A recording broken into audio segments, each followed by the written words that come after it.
Okay, great. Yeah. All right, let's go into game number 1 then. Welcome everybody. Aftermath versus Sexy Boy.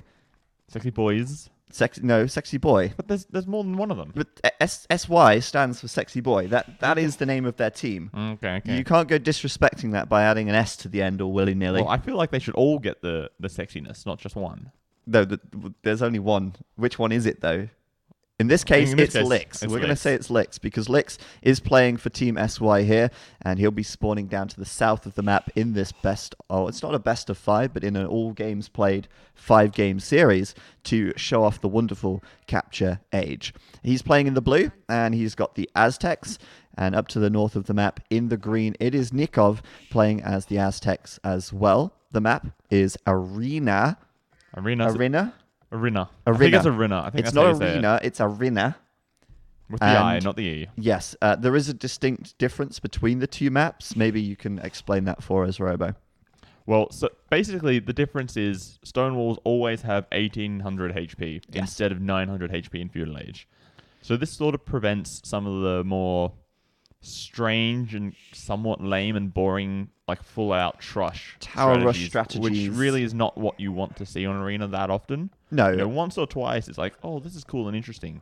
Mm-hmm. But when every game it's just tower after tower in your face, it's like, I want the old full HP walls back and some good monk rushes, some booms, some cool stuff like that. And that's exactly...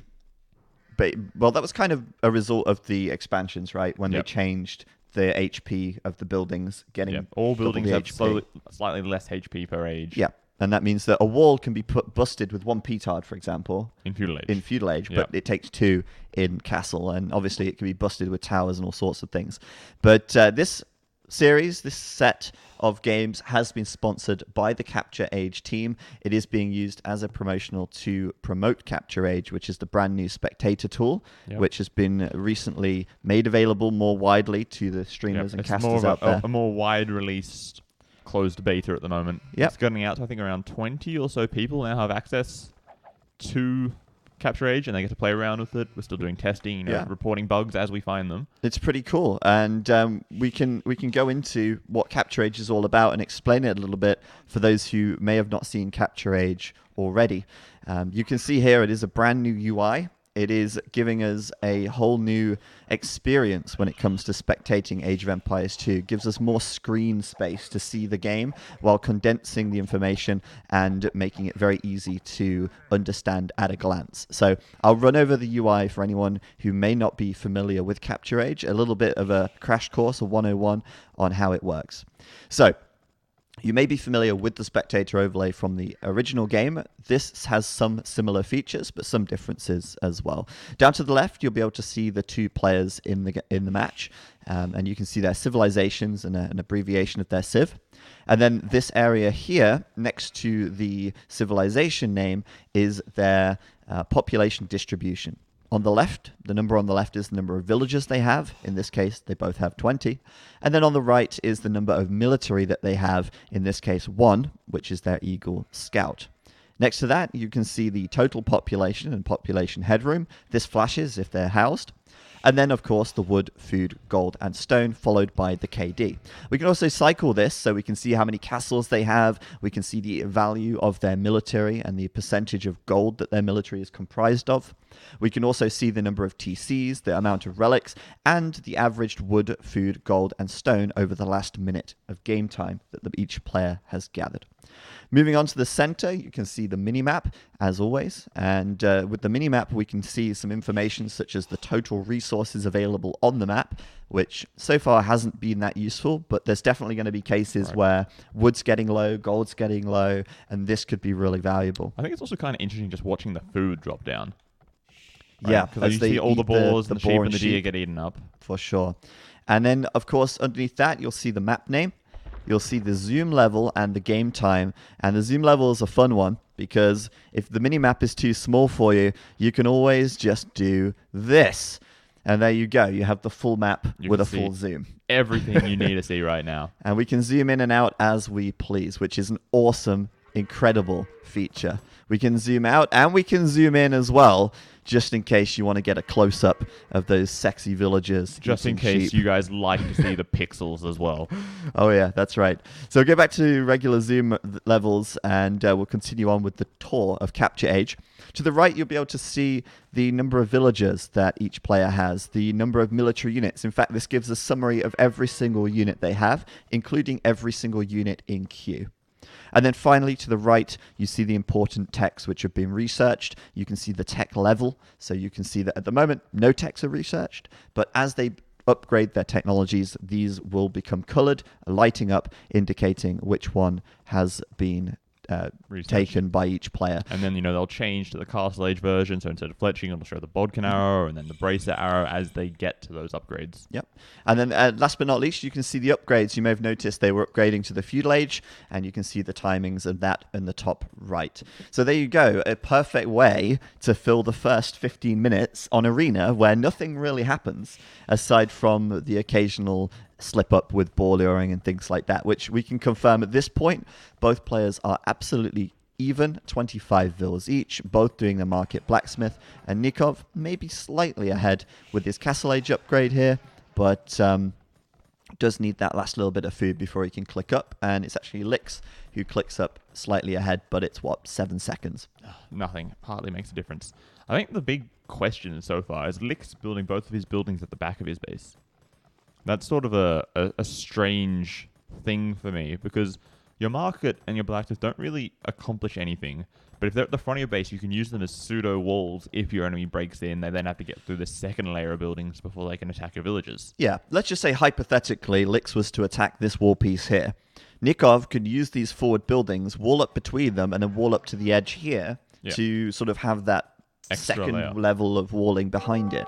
Whereas back here, they're out of the way. That's sure. I mean, you're not going to potentially lose them to forward aggression, but at the same time, they don't serve any extra purpose. If you'd have built them here and here, then he's almost got a secondary wall off in front of his TC, for example. Yeah, which is perfect. And then that position that they are in, it almost blocks a nice TC position. Because you could sort of build one, like you delete those walls, you drop a TC there. It's close to the gold if you need to send villagers to gold. You've got space to farm. Obviously, you've got access to wood there. Yeah. I agree with you there, Robo, and I think that's important. Also, as well, I mean, we're looking at the maps now. Lix does have 2 forward golds here, and it's kind of awkward, to be honest, because he will have to come out onto the map to grab those golds later on. Whereas on the other side, taking a look at Nikov, you can see, of course, his main gold's inside, but his second gold is at the back, and his third gold is off to the left side. So if things do get a bit dicey, if Lix is quite aggressive and has map control, then Nikov has a bit more time to grab the gold in his back, whereas Lix can't really say the same. For sure. And we see now both players are starting out with Eagles and Monks. Very typical Aztec. The big difference, though, being it seems Lix is going for 2 monasteries and 1 barracks, while Nikov has 2 barracks and 1 monastery. Yeah, big difference there. And I think that's good for Nikov in this situation, because the more Eagles you have, the better map control you're going to take, whereas the Monks have a bit more RNG, and that's huge. He's actually denying the monastery right here, so Lix loses that villager, and Nikov is now going to be essentially able to outproduce Lix in Eagles and also be able to keep up with Monk production at the same time. So this is huge for Nikov, and if he can deny another villager here, that would be even better. And in fact, that villager is having to go back because Nikov is coming in strong. But the Eagle Warrior upgrade's coming in, and there is the first Monk of the game going for a conversion. And I think at this point we should explain how this works. And in fact, I think the Capture Age team have decided to make Arena Aztecs the first game because you're almost guaranteed to see Monks. That was our thinking when we were going through the settings. When we decided it, we're like, we want to see Monks so we can show off this awesome... I'm onto you guys. Monk laser beam thing that's going on. Yeah. And Aztecs and Arena, where else are you going to see Monks? So let's explain it. Essentially, what happens is when you click on an enemy monk, or when the player clicks on an enemy unit, with a monk, a beam will be drawn showing which unit the monk is targeting, like that, for example. The number above will show how many monks are targeting that unit, so you can check your player's micro. You can see if all 6 monks are targeting one unit or if they're targeting different units, which is amazing. And also, it has a circle above, which indicates how far along in the conversion process they are. You can see that just there, the circle coming in. Yeah. So every time it does one full circle, that's a chance to get a conversion. Yeah. And then once the circle has gone around enough times, it's guaranteed. Yeah, it'll become a full blue color or green color, depending on which monk is doing the converting, and then it's guaranteed to convert. Absolutely. So it's a very nice way to visualize the RNG in how monks work. Because normally it's just like, will he get the convert, will he not? You got no idea. And it's hard to tell how long he's been converting for. But here you go, for example, he's got an opportunity there to get the conversion, an opportunity there, an opportunity there, an opportunity there. But of course, as many opportunities as you may have, Eagle Warriors resist conversion very well. And at the moment, Nikov, even though he doesn't have as many upgrades as Lix has Eagle Warrior upgrade in. And +1 attack. Exactly, and +1. It looks like Nikov here, with pure numbers, is able to still dominate the center of the map. And here we go, a conversion coming in now for sure. Guaranteed, and got all the way to the end. That's pretty good for Nikov. He's taking really good map control and should be able to dominate this mid game if he's able to get Eagle Warriors upgrades soon. So Nikov here really has Lix on the back foot. Lix is going to be, as I said, doing double monks, which is, I think, a little bit more risky. You're relying a lot more on the RNG, and it can be strong if you get a lot of techs. Like at the moment, he's already up to 50 health thanks to Sanctity, so they are going to be a little bit more resistant. But, Eagle Warriors have an attack bonus against monks. They have resistance to conversion. And Nikov has 20 of the damn things, while Lix is sitting on just 12. Well, he's actually technically got 21, because he also has that one Eagle Warrior. The one he's converted. Yeah. But so far, neither player is really going heavy on eco. No one's getting Bowsaw upgrade at the Lumber Cap. No one's adding extra TCs. They're going real heavy on just mass military at the moment, and Nikov there just adding in the second monastery as well. Oh yeah, I see. And he's also already got 3 relics, by the way. Which, he's got 4 actually. There's 4, yeah. That's the 4th relic there. And that's what happens when you've got so many units running around the field, right? You have the opportunity to spread out and get those. And here's the conversions coming in while the Eagles come forward. But of course, Lix here has to get those conversions if he wants a chance, because he's so outnumbered. And even with the conversions, he's still got to go back. And in fact, he's going to lose all of those monks out on the left-hand side, while the Eagles at the back are being zoned out. And that's just awful. I mean, he does get some conversions with them, sure, but they're all gone now, and he's down to just a single monk, while Nikov still has 7. That means that Nikov has 7 potential conversions or more, and he's going to get 1 right there as well. So Nikov looking just in general extremely good in this matchup so far. He's even got a good villager lead as well. They both got the same eco upgrades, and yet he still has 6 additional villagers over Lix. Right, so one of those was being sniped off at the start, and then otherwise it's simply just idle time. Yeah. Lix prioritizing making eagles, gathering in gold to get the monks and eagle upgrades and whatnot, instead of making more villages. That's right. It's all down to the sort of eco balance, and I think as well, Lix probably had a lot more villagers on gold since he started with the second monastery really early. And maybe Nikov paid a bit more attention to his farms at that point.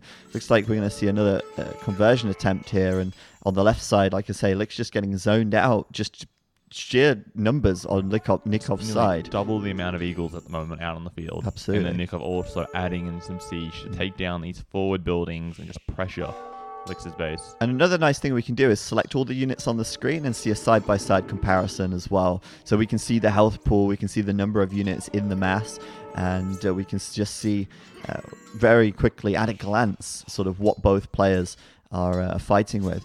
But this is one of those games where Nikov here is probably going to be able to start snowballing this, because he's just in such a fantastic position right now to be able to, well, essentially take down this forward, like you said, with the siege, and start to pressure Lix inside of his walls. That's it, exactly. And like once he's... Oh boy, Lix is even just calling the GG That's already. It. That was extremely quick. 25 minutes, 51 seconds, an absolute domination from Nikov, wasn't it? Here at the end of the game, he has almost 4 times the amount of military on the field. Yeah. Which is just crazy considering it's only 25 minutes into the game. He hardly even gave us time to explain all the features of Capture Age, Robo. Yeah. I think we just about got everything in there. Maybe Capture Age can use this as a tutorial. But with some gameplay happening in the background. Yeah, right. That's $50 to Nikov. That's the easiest $50 of his life right there. He'd be pretty happy with that, I think. pretty happy. I'd be pretty happy with that. Where did it all go wrong for Lix? I mean, I think it really just came down to build order. And just unit choices at the start of the game. And then slightly unlucky going outside his base with these buildings. Right? If they'd been inside, the villager wouldn't have been killed. It wouldn't have delayed the monastery. And maybe he could have had a chance to get some early converts in. You're right. And also, I mean, the fact that Nikov went for 2 barracks at the start, but didn't get any upgrades for a while. He was just making eagles. He didn't do the Eagle Warrior upgrade. Nope. He didn't do forging. Yep. And he didn't idle his TC. And that, at the end there, was a 7 villager difference. And I think Lix only lost 1 villager to Nikov's army that game. Maybe 2, but... I think there was only the 1. Yeah, I think it was only the 1. And that's all down to idle time on the TC. Nikov in that game was simply the better player. For sure. He had a better plan coming into the game. To be fair, Lix may not have prepared for this at all. Seeing as, he was only sort of drafted it in half an hour before the game started. But at the same time, Nikov didn't even know what the civ settings were, so... well, maybe he didn't. He didn't practice either. Yeah, I think maybe neither of them practiced too much, but yeah, it's one of those things. I think it's just a very, very one-sided game. A little bit of a shame it was so one-sided in a way, but good to see Nikov on top form, and well, AM seemed likely to be coming to the ECL LAN final at this rate. Well, I think they're guaranteed to come now because Rubenstock lost to Say My Name yesterday. Okay. Well, in that case, then that's good. We want to see AM on top form. So there you go. First game, and we're going to come back out now, take a look at the civs so we can see what we've got coming up next. And we can update the scoreboard as well while we're at it. Yeah. Arabia Huns. Good stuff right there. I just closed Capture Age. I'm a fool. Let me open Capture Age again. There it is. Cool. So, Arabia Huns here. I think MBL is AFK right now because I don't think he was expecting the game to be over so quick. He was like, it's not me. I'm playing next. Yeah. Oh, right. Okay. Well, I guess I'll get out of the shower. I'll be there in a couple of minutes. Go for a bath. No problem. And then suddenly it's like, MBL, you're up. MBL, hello? He's not there. Are you awake? He's gone. MBL, come on, man. I'll go for a nap, cook my dinner. Go walk the dog. It's a pretty early dinner. Lunch, brunch, I don't know, breakfast. Well, that's the thing though. There is brunch, right? Breakfast and lunch. I had brunch today. Is there a linner? A linner? Is that what you would call it? Yeah, it could be. I don't know. Maybe he's having his linner. I think dinner is just dinner. It's dinner whenever you have it. Well, personally, I would not call it dinner if it happens before 6 o'clock. Tea. Tea is sort of after dinner, though, isn't it? Tea is like a drink. Yes, Robo. Tea is a drink. It is a drink. It's also a meal. Also, you could call it supper. It's sort of interchangeable, I guess. Well, yeah, supper is like supper similar is after to dessert. Dinner. It's always after dinner. Yeah, that's the same as tea. Tea is after dinner too. Okay. I don't know what you call it. 11's is. 11's is. But that's at 11 o'clock. That's like brunch again. So today my my breakfast was a pizza. And Nice. because Was it it was more substantial, it wasn't breakfast food. It was more substantial than breakfast. So I would call that brunch. Yeah, because I you would could agree eat a with that. pizza for lunch, but I'm eating it for breakfast. You only eat pizza for breakfast if it's like a cold pizza that's left over from the night before. Yeah. If you had a bit of a late night, maybe.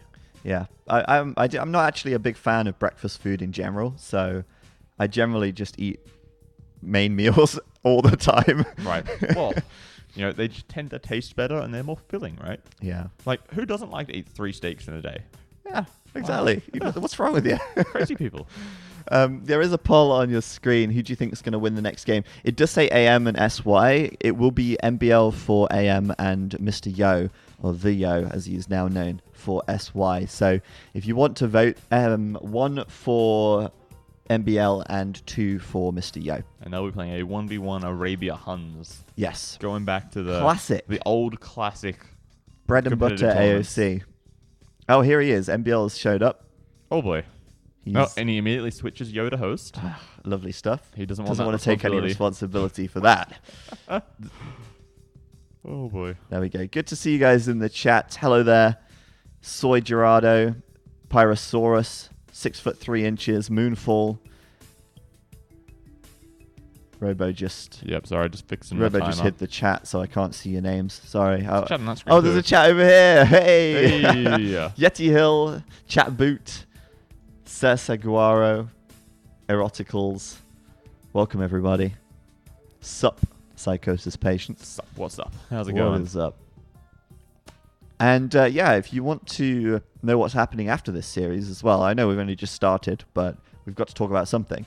We are going to be doing AoE 3 Showmatch after this as well. So if you've not seen Age of Empires 3 before, or you're interested in seeing AoE 3, or you're even an AoE 3 fan, then we've got AoE 3 coming up after this event. Make sure you And stick around. That'll be at 17 GMT? whenever this finishes. Pretty I much. think they scheduled for 17 GMT. Oh, okay. I'm not sure if they'll be ready to start. Yeah, much 17 earlier than GMT. that. It's coming up at the bottom of your screens there. It will be 17 GMT. But that's between two of the best players in the world. Oh, yeah. Like, they are the seed top 1 and two 2. seeds Yeah. for the NWC LAN that'll be happening here in our studio in July. Yeah, So this is sort of like a pre-LAN show match, pretty much. as it were. So if you want to see some top level AoE 3, that's coming up at 17 GMT today. Right now, though, we are waiting for Yo and Mibble to launch the game and get this one going. I think MBL just needed a few minutes, but he has launched it now. So, Yo's launched it. MBL's not said anything. Yeah, he asked MBL, like, are you ready to go? Go with question mark. MBL didn't say anything. He's just like, well, let's just go anyway. Why not? Presumably, he's pretty good. We're doing it. Tell Robo to get a bigger, better beard. Well, he did have one. He shaved it off. I had a much bigger beard, and then everyone was saying you look like a hobo. And I was like, Yeah. well, I don't want that. Robo the hobo. Yeah, like that's just derogatory. I don't want to hear that. So it's a much cleaner shave, much shorter. People in the Even chat, Tato pushed Viper in NAC2. MBL beat him. I think they're discussing, who's the top player or top players currently. MBL's up there, in my opinion. Well, I say that. He's been getting housed a lot recently, but he's also very, very, very good at the moment. Viper is just Viper, right? Like, you don't see him playing rated games for months, then he comes to a tournament and wins. Yeah, that's Like, just what he just- does. Doesn't care. Doesn't matter. Doesn't make a difference. He'll spend a week or two practicing just to get Yeah. back into the swing of it, and then he's good to go. Yeah, he's insane. It's like riding a bike. You never forget how to ride a bike. And Viper rides his bike very well. Very, very, very well. Yeah. And he rides all sorts of different bikes really well as well. That's so dumb. Just continuing the analogy. Yeah, it's just He's not just like a single person bike. He can also ride the tandem bikes, the 4-person bikes, all the different game modes. The deathmatch bike, he's good on that one too. Is this a sex thing? Yeah, I know. That's why I'm like cringing here, because there are connotations with riding the bike. You dirty, dirty people. Disgusting. Oh well, you know what we mean. Well, I knew what I mean. Robo knew what he meant. Yeah. I don't know if you guys did. So, yeah, Game 2 is going to be starting soon, hopefully. And we'll be having MBL versus Yo, Arabia Huns. And like I say, it really is bread and butter Age of Empires. That is like the classic matchup. Fast-paced. Oh, there it is. There it is. You wanted the bigger, better beard. It's on the screen right there. Lovely stuff. Oh god, I was so confused. I'm like, I didn't think I was wearing a jumper. That's oh funny. god, wow. I was about to say something insightful, and now I just completely lost it. Well, I was saying it was Arabia Huns, but then the beard Yeah, it just popped came up. in. Better with or without? That's the question. And Is that the same person? Apparently so. Or is it a 50-year-old hobo? You call him 50? Well, I mean, a beard ages a man. If you say so. Hey, Newick, how's it Newick. going? Yeah, I remember what I was going to say. The last Arabia Huns tournament, which was, I think, Legacy of the Huns 2, about this time last year, I believe the grand final was MBL versus Yo. Oh, wow. I think the results ended up being 4-2 to MBL, Okay. if I can remember correctly. That's interesting. So that was the last time, Well, we could really look that saw. up. I mean, we do have two computers in front of us. yeah. Maybe Go for it. maybe Robo can confirm that. That could give us some interesting insight into this. And there's a bit more to this match that might meet the eye. Yep, let's just load up AoE Zone, go for a search. Yeah, let's see. It was 2018? Yep, it would have been Legacy of the Huns 2. And the grand final was Yo versus MBL. Robo is just like an encyclopedia. MBL won 3-2. Okay, so if that's anything to go by, last year in August, so almost exactly a year ago. Pretty close. I mean, well, it would have started around June. So. Yeah. Legacy of the Huns happened, and it was 3-2 to MBL. Can they make it 3-3? Can Mr. Yo get the win here? Oh no, but it looks like MBL's AFK. MBL's AFK. So like, this is just classic live AOC right here, isn't it? I don't think that either of them are going to win for a number of minutes now. Yeah. You schedule a match, and it's like, yeah, we'll be there. Lol joke. Just going to go for a quick bath. Quick bath. BRB bath. Yeah. I don't know. Does MBL have a bath? Probably. He's probably soaking in it right now. He's got he, bubbles up to his eyeballs. He might have like a hot spring or a sauna maybe. Yeah. In a way, it's pretty cold up there, right? Yeah, he might true. have a nice warm bath he can get into. Yeah. Could be just sort of soaking in suds right now. And then Nicole's just yelling at him, "Yo, MBL, we need you." He's on the phone to him Bro, right now. I can't. I'm busy. I'm in the bar. Come on, who takes their phone to the bath with them? Maybe he's listening to music on his phone. Yeah, maybe. He's got Nikov on speaker. But yeah, like he calls him on WhatsApp and he just answers it. I mean, that's how MBL does his business. Just sort of lounging in the bath. Speakerphone over there. Hey Siri, call Nikov. Calling Doubt. No. No, Nikov. Did you mean the Viper? Yeah. Oh.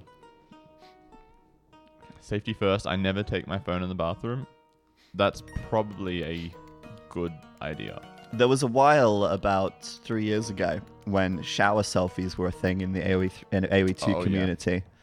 Yeah. There's groups out there, and that sounds really ominous. Nothing inappropriate. No, it was just like just pictures of people in the shower like this doing a selfie. Like Yeah. there was a lot of them. Yeah, A lot of them. A lot of people that you may know have participated in the shower selfie phenomena of 2015. it was only for like a couple of months. Oh yeah. It was a very But short-lived it became a thing. It was like, have you posted your shower selfie? No. It was like, oh my god, did you see his shower selfie? Are you in the Snapchat group? What? Yeah, it was such a phenomena. But oh man, good times. Let's bring back the shower selfie.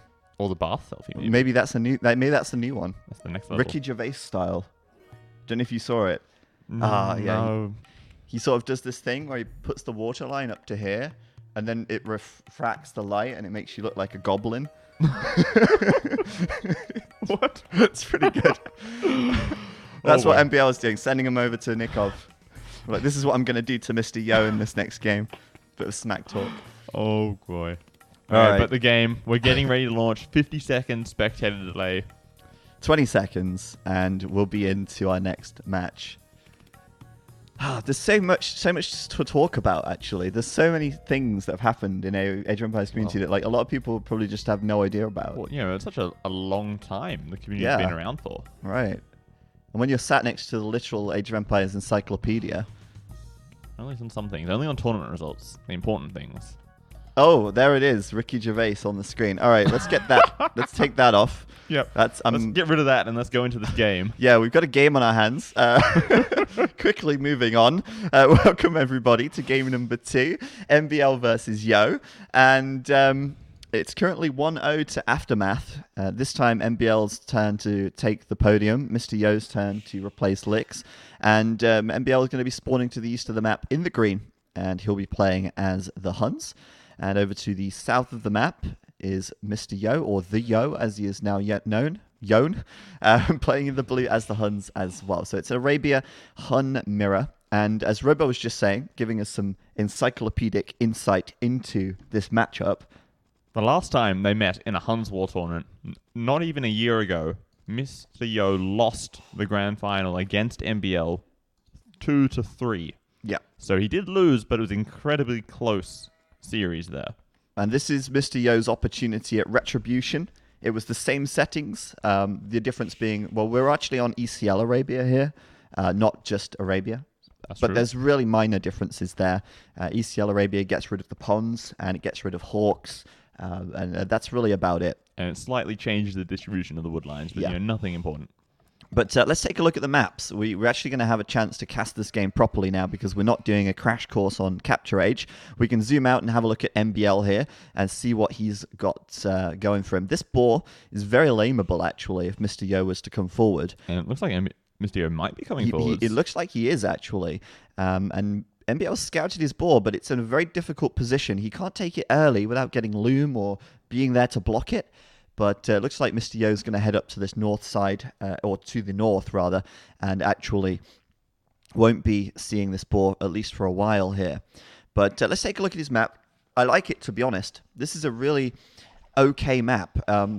Obviously, stone is a little bit awkward, but the gold is in the back. The wood lines at the back is very nice, and he can very easily make a choke point up towards his TC using the wood lines here. And the berries are pretty nice. Like, it's not too far away from the TC. It's kind of to the back. And he has scouted this right-hand side, right? He went around the side of the wood line. He saw where the boar is. He can easily wall that to the edge of the map and sort of defend the bottom side and only worry about where his TC is. Yeah, exactly. And I think this is okay. And to be honest, how often do you see a Trush in Hun War anyway? I mean, it's possible. It's not like off the table, Right. but it's less likely you'll see a Trush. And for that reason, the stone being a bit awkward isn't the end of the world. Like, we might see a man-at-arms, plus maybe a tower or two, but I don't think that's too likely. I would expect both players to play just the scout meta. Pretty much. And also, as well, I think both players like that playstyle, to be honest. Although MBL can sort of go for sort of earlier aggression with men-at-arms, towers, that kind of thing.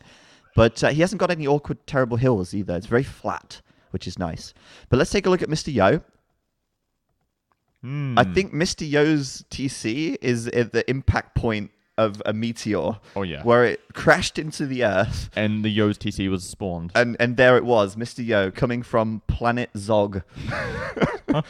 It's awful. Like, this is actually so bad. The hill here is just surrounding him. I don't think I've ever seen a crater that is that perfectly formed. Yeah. Like, it's just almost a perfect circle around his TC. Berries are forward, hill here. Gold, it's like, where do you put the mining camp? Yeah, this is just That's nasty. awful.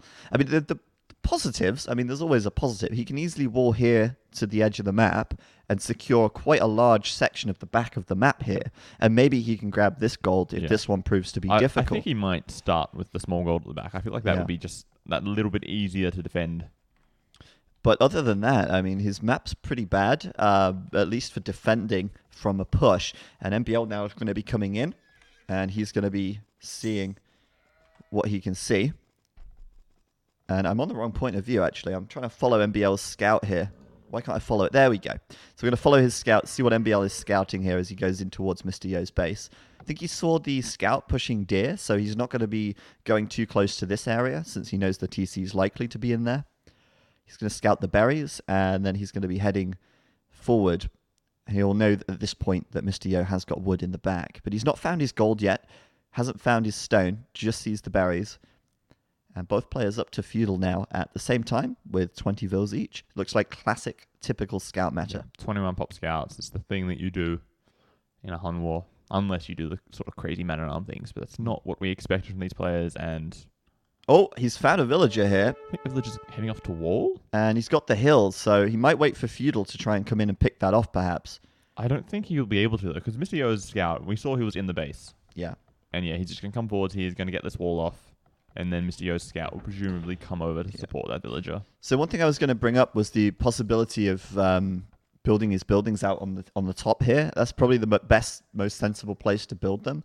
And then trying to, I guess, sort of wall off towards this wood line. It's quite a big wall off to do, but he's already walling out the right side, which is a good play. And then he'll build his stable out here. And obviously, with the Huns, you don't have houses, so he won't be house walling. He'll have to do some big palisades. But this is better than nothing. And for now, it's okay, you know.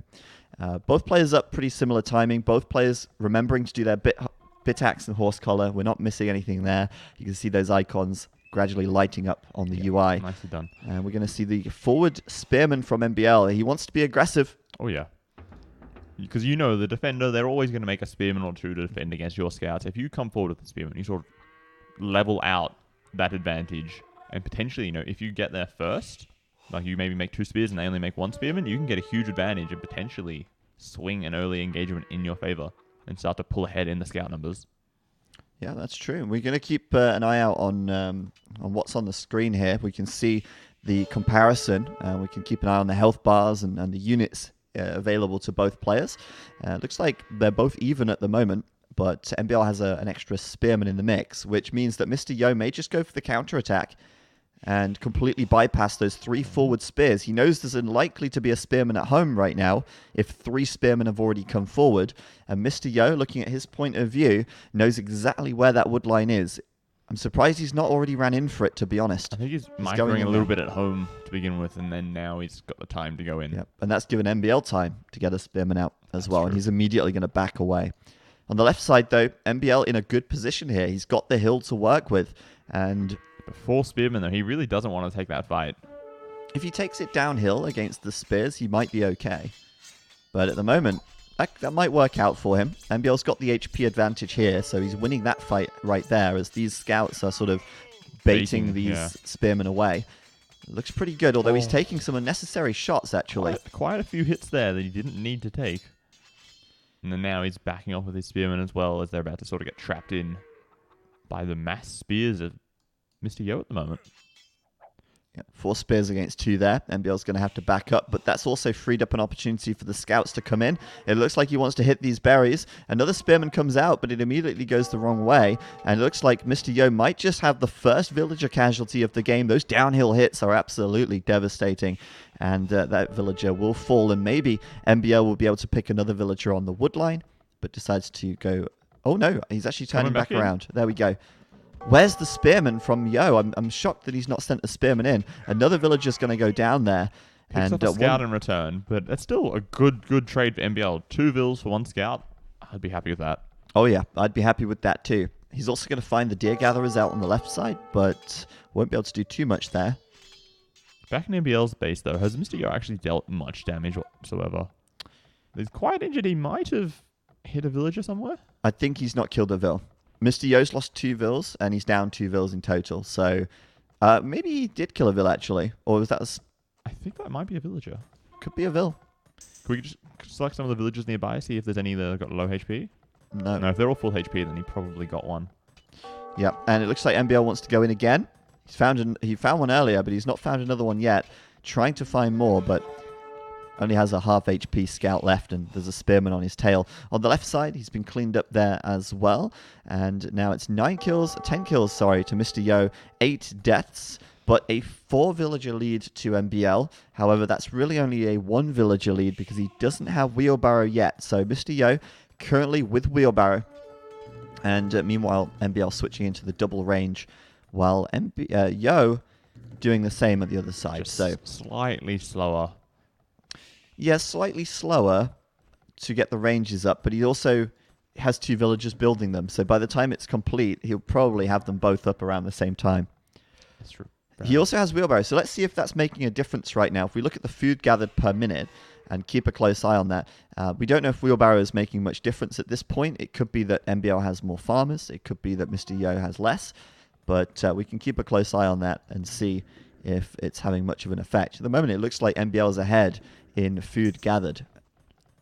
Well, MBL just getting in wheelbarrow himself, so afterwards it should all level out to the same amount per villager. And then it's just down to, who has the most farmers working at any one time. Yep, and the big difference here is the farmers, I think. MBL here has 15 farms, and it looks to me like Mr. Yo has just 13, and one's not even built yet. So MBL's going to be going for the faster castle time. He's going to be able to transition up to castle now, while Mr. Yo seems to have had more villagers on wood and gold, and as a result, he's going to be trying to transition faster up to archer production. He's gone for the blacksmith nice and early, for example, whereas MBL has no blacksmith yet. Mr. Yo also made more scouts than MBL did. MBL only really made 2 or 3 scouts at the beginning of the game, whereas Mr. Yo seems to have made 5, 6, 7, or even 8 scouts. So far heavier on the production, spending far more food, and as we can see, MBL already up to castle age. And poor Mr. Yo is only got 330 food in the bank at the moment. Yeah, that castle upgrade is so important. And MBL is going to be a lot faster compared to Mr. Yo here. Mr. Yo also has fletching, so he'll be coming forward with archers very soon. MBL, meanwhile, only just training his first archers, but doesn't have that blacksmith yet. He really prioritized that Castle Age upgrade, and I think that is a stronger play to make. He's got a very well-defendable base. There's no way that Yo's getting in there in a hurry, and even with the archers and scouts, he can threaten to get through the gate, but MBL will have his own archers out and he to can defend as always well. drop a tower if he needs to. Yeah, that's always an option. So it's looking very good for MBL right now, even if the score says otherwise. Well, as soon as he hits Castle Age, his score is going to jump up by about 200 points. So, for sure. At the moment. He might... Oh, overchop on the wood line. Right there. Oh, no. Oh. Okay, well, that's the kind of thing that you don't expect to happen. And I guess MBL didn't expect it either. That cost him a villager. And his own archers are now going to be coming in. He does have fletching. So we'll see what this looks like right here. The scouts are going to get on top of the archers, though, but they will run into the TC arrow fire. So that's not a fight that Mr. Yo particularly wants to take. And in the end there, MBL will send Mr. Yo packing, and the Castle Age upgrade comes in as well. So Mr. Yo now, you can see it on the minimap, getting up some big walls, wants to make sure that, of course, MBL just can't absolutely steamroll him with cavalry archers, crossbows, and maybe even some knights if MBL has the spare resources for them. I think the big problem with that, though, like Mr. Yo did actually, I think, quite a significant amount of damage. Because normally in this sort of a Hun war, you want to drop a university and get ballistics pretty quickly. But because MBL had to idle half of his wood eco for about a minute there, he's got barely any wood in the bank. He can't afford a university for a while. And this is going to sort of slow down any aggression he can do. Mr. Yo can sort of just stall out, try to keep him away, and then once he hits Castle Age, try to deal some more damage with his larger army. Yeah, that's true. And at the moment, we see a reaction from Mr. Yo, however, to go into Skirm, which is really a purely reaction to the fact that MBL is already up to the Castle Age and is already going to have cav archers coming across the map. Skirms with the hill advantage here will be his best option to defend this, and MBL doesn't seem to be paying too much attention to those guys. That's a free donation to the Mr. Yo Foundation. But that one knight could be enough to clear up all those skirmishes. It could. Knights are the difference makers here. And here we go, in with the knight. Mr. Yo, though, up to castle himself. His third range is coming up as well here, and he's got a lot of wood in the bank, or he did have a lot of wood before he spent some down. And with the knights coming in, I think MBL might be in a good position to take a fight, but that will go down quite quickly, actually, with the archers now. Right, he's just about to get crossbow in. There's that the university. So we'll see if MBL can actually deny this. I mean, he's actually in a position to deny it, but doesn't want to risk too much here. Obviously, Mr. Yo's got a good number of archers. They're now crossbows. And he's going for a fast bloodlines as well. So Mr. Yo going to have pretty good military once he gets bloodlines in. He'll actually have the upgrade advantage on his cav archers. He's just going to be a little bit behind in production. Right, but we see MBL, though, he's adding a second TC at the back of his base instead of university and ballistics. He's favoring more of an economic approach rather than, all out you can see heavy plow coming in, for example, which is really just going to be bolstering his farms, saving him some wood in the long term. But you can see that Mr. Yo, once Bowsaw's in, he's going to be fairly even, but he will also have the Bloodlines tech. He's probably thinking about adding a fourth range if he's gone for the university, and he may very well stay on 1 TC for a little bit here. Right, and we see he's going forwards with a little bit of his army, maybe just trying to poke around, see if MBL's army is out the front, see if he can snipe a villager or two here or there. And MBL's just sort of doing the same thing in the back of... And he fights one, actually. Yeah. Just get one. One build trying to wall up there. Quite lucky for him. Oh, and now it's MBL doing Elite Skirmisher, going for Bloodlines now as well. But I think he realizes that Mr. Yo is outproducing him at the moment and has got some favorable trades so far this game. So MBL recognizing that he might have to play a bit more defensively, preparing the elite skirms, and will probably keep them inside of his walls to try and pick off any cav archers that come his way. Both players now do have ballistics, though. Sorry, not ballistics. I mean bloodlines. So they're equal on cav archer upgrades, and ballistics really doesn't make that much of a difference when you've got this low numbers. No. Because you're going to micro a little bit, but once you're like at an MBL's base, he's just going to say, oh, well, if you're going to micro, I'm just going to, walk back a little bit so you can't attack me. Yeah. And actually, Mr. Yo here, playing this way, I feel, and going for this sort of larger military force in the Castle Age, just because of his map, Yeah, he's You know, forced to. his map is really so open and so difficult to defend. He's got to try and take some map control to make up for that fact. And as a result, he's building his TC here on the front, right? Like, that's not a very good position. I feel like back here would be nicer, but He just wants to, defend the front of his base, as you're saying. yeah. And like the real thing for him, like he is forced to go heavy on military because if MBL did the same thing and he didn't, he would just destroy him because his map is so bad. Yeah, exactly. Oh, but the Cav Archer's getting a little bit trapped in here by these skirmishes. He might lose a couple. Missing ballistics though, so he should be able to get out of here with minimal losses. Loses one, it's not too bad. I mean, you have to make those attempts at raiding, otherwise, you just fall behind eventually if your opponent's raiding you and you're not getting anything back. He is trying to do that now, splitting up two groups of Cav Archer. These guys are going to come in. They might find some vills, but look what's coming in from behind. MBL with a large number of Cav Archers is going to block his exit, and that's going to be a cleanup by the looks of things for MBL here. They both have ballistics, remember, so no amount of micro can save the Yo in this one. He could just try to run away right now. But he's going to run into the corner and he's trapped, so it's pretty much over for those Cav Archers. But we do see Mr. Yoda, he dropped a third TC at the back of his base, right where you were suggesting it, between the woodline and the secondary gold. So he's going to try to equal out the economy at the moment, and really, he's not that far behind in villages. He's only 6 vills behind, considering the extra faster TCs for MBL. MBL also dropping his third TC just a moment ago. Yeah.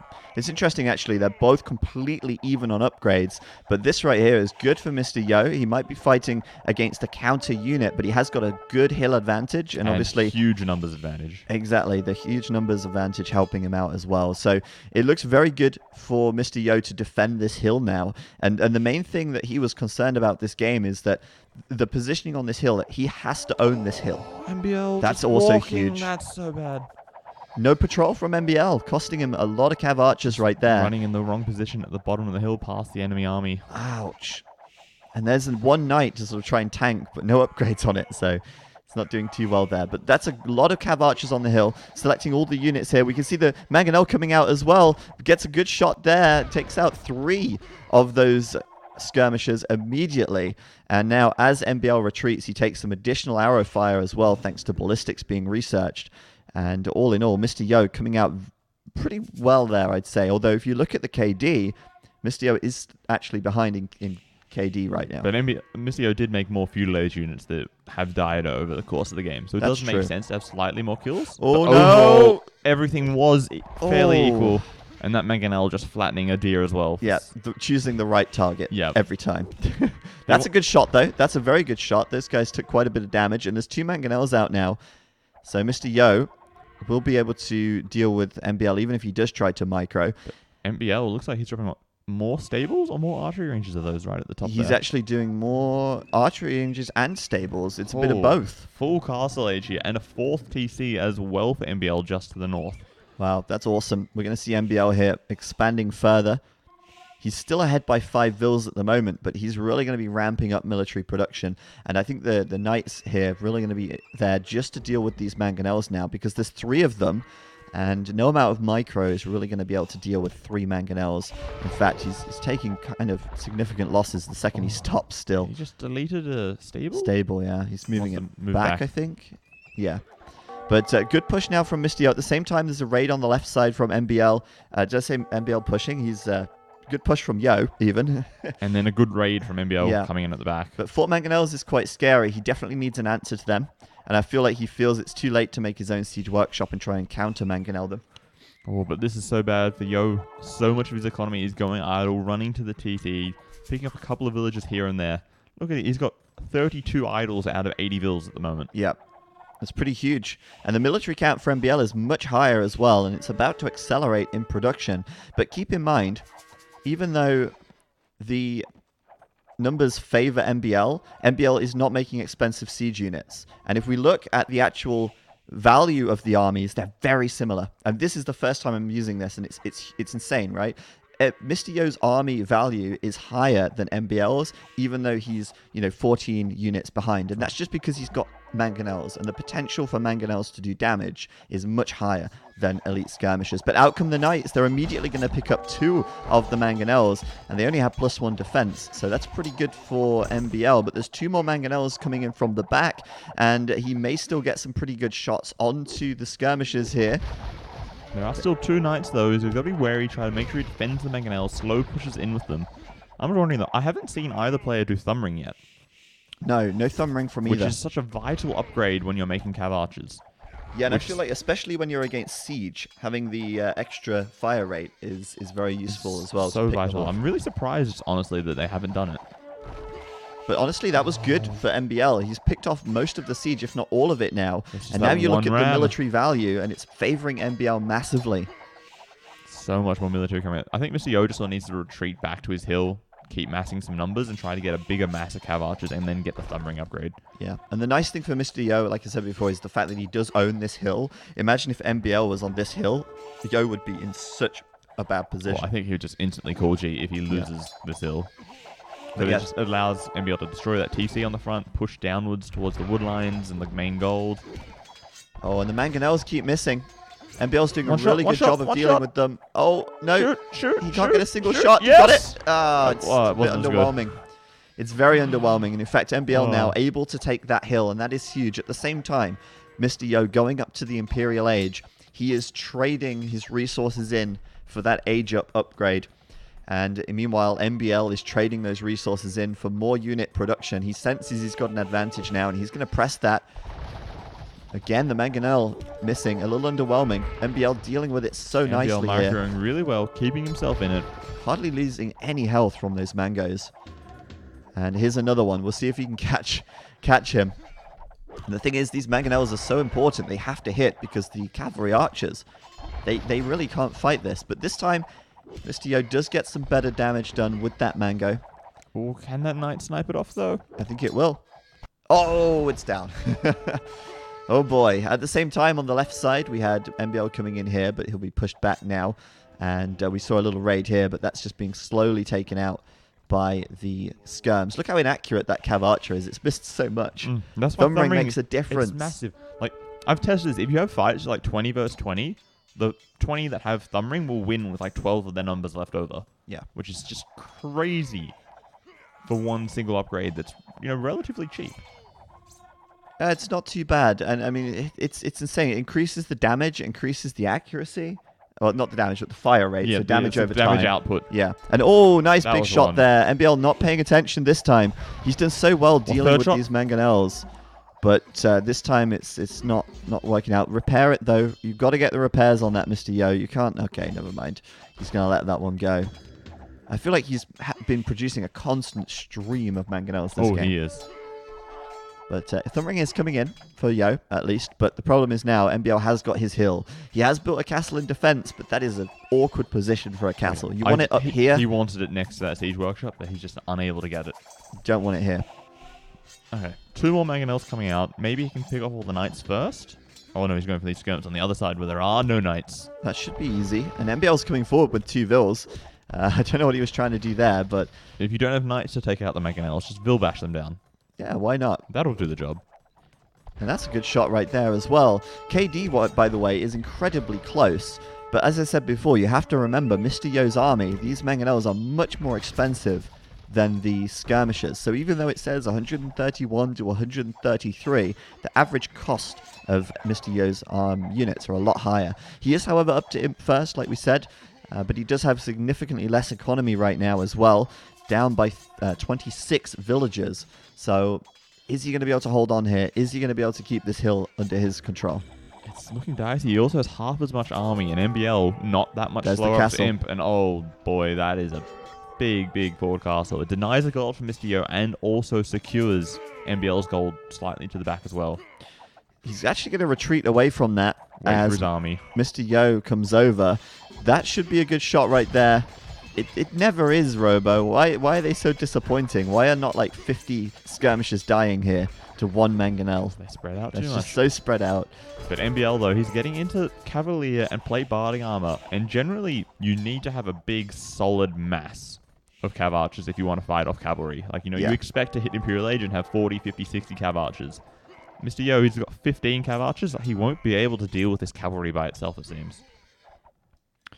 Yeah, it's going to be hard. And, well, there it is. GG from Mr. Yo. As soon as that castle went up and he lost that forward TC location, he realized that it was probably time to call it. The crazy thing about this game is that I think, I guess also at the same time, he was scouted over here as he tries to expand to this gold. So the GG purely came down to the gold control. Right. I'm guessing he doesn't have much gold left in his base.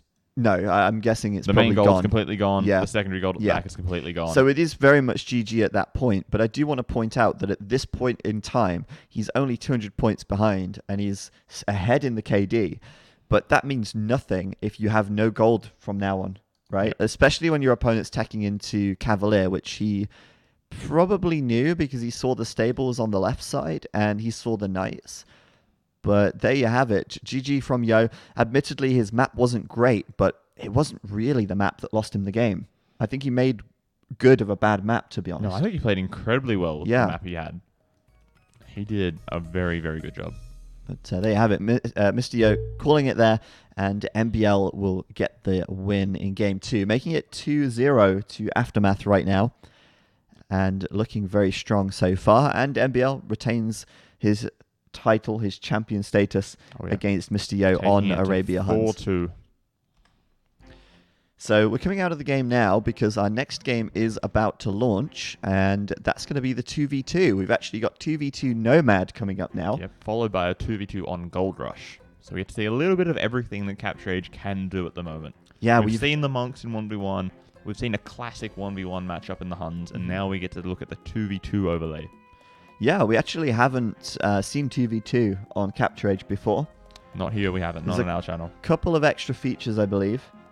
I think it's the way that it displays the information, because you've got twice the number of players. You've got more information to display to the users. Exactly. You got to find the space to fit it all in there and still make it readable.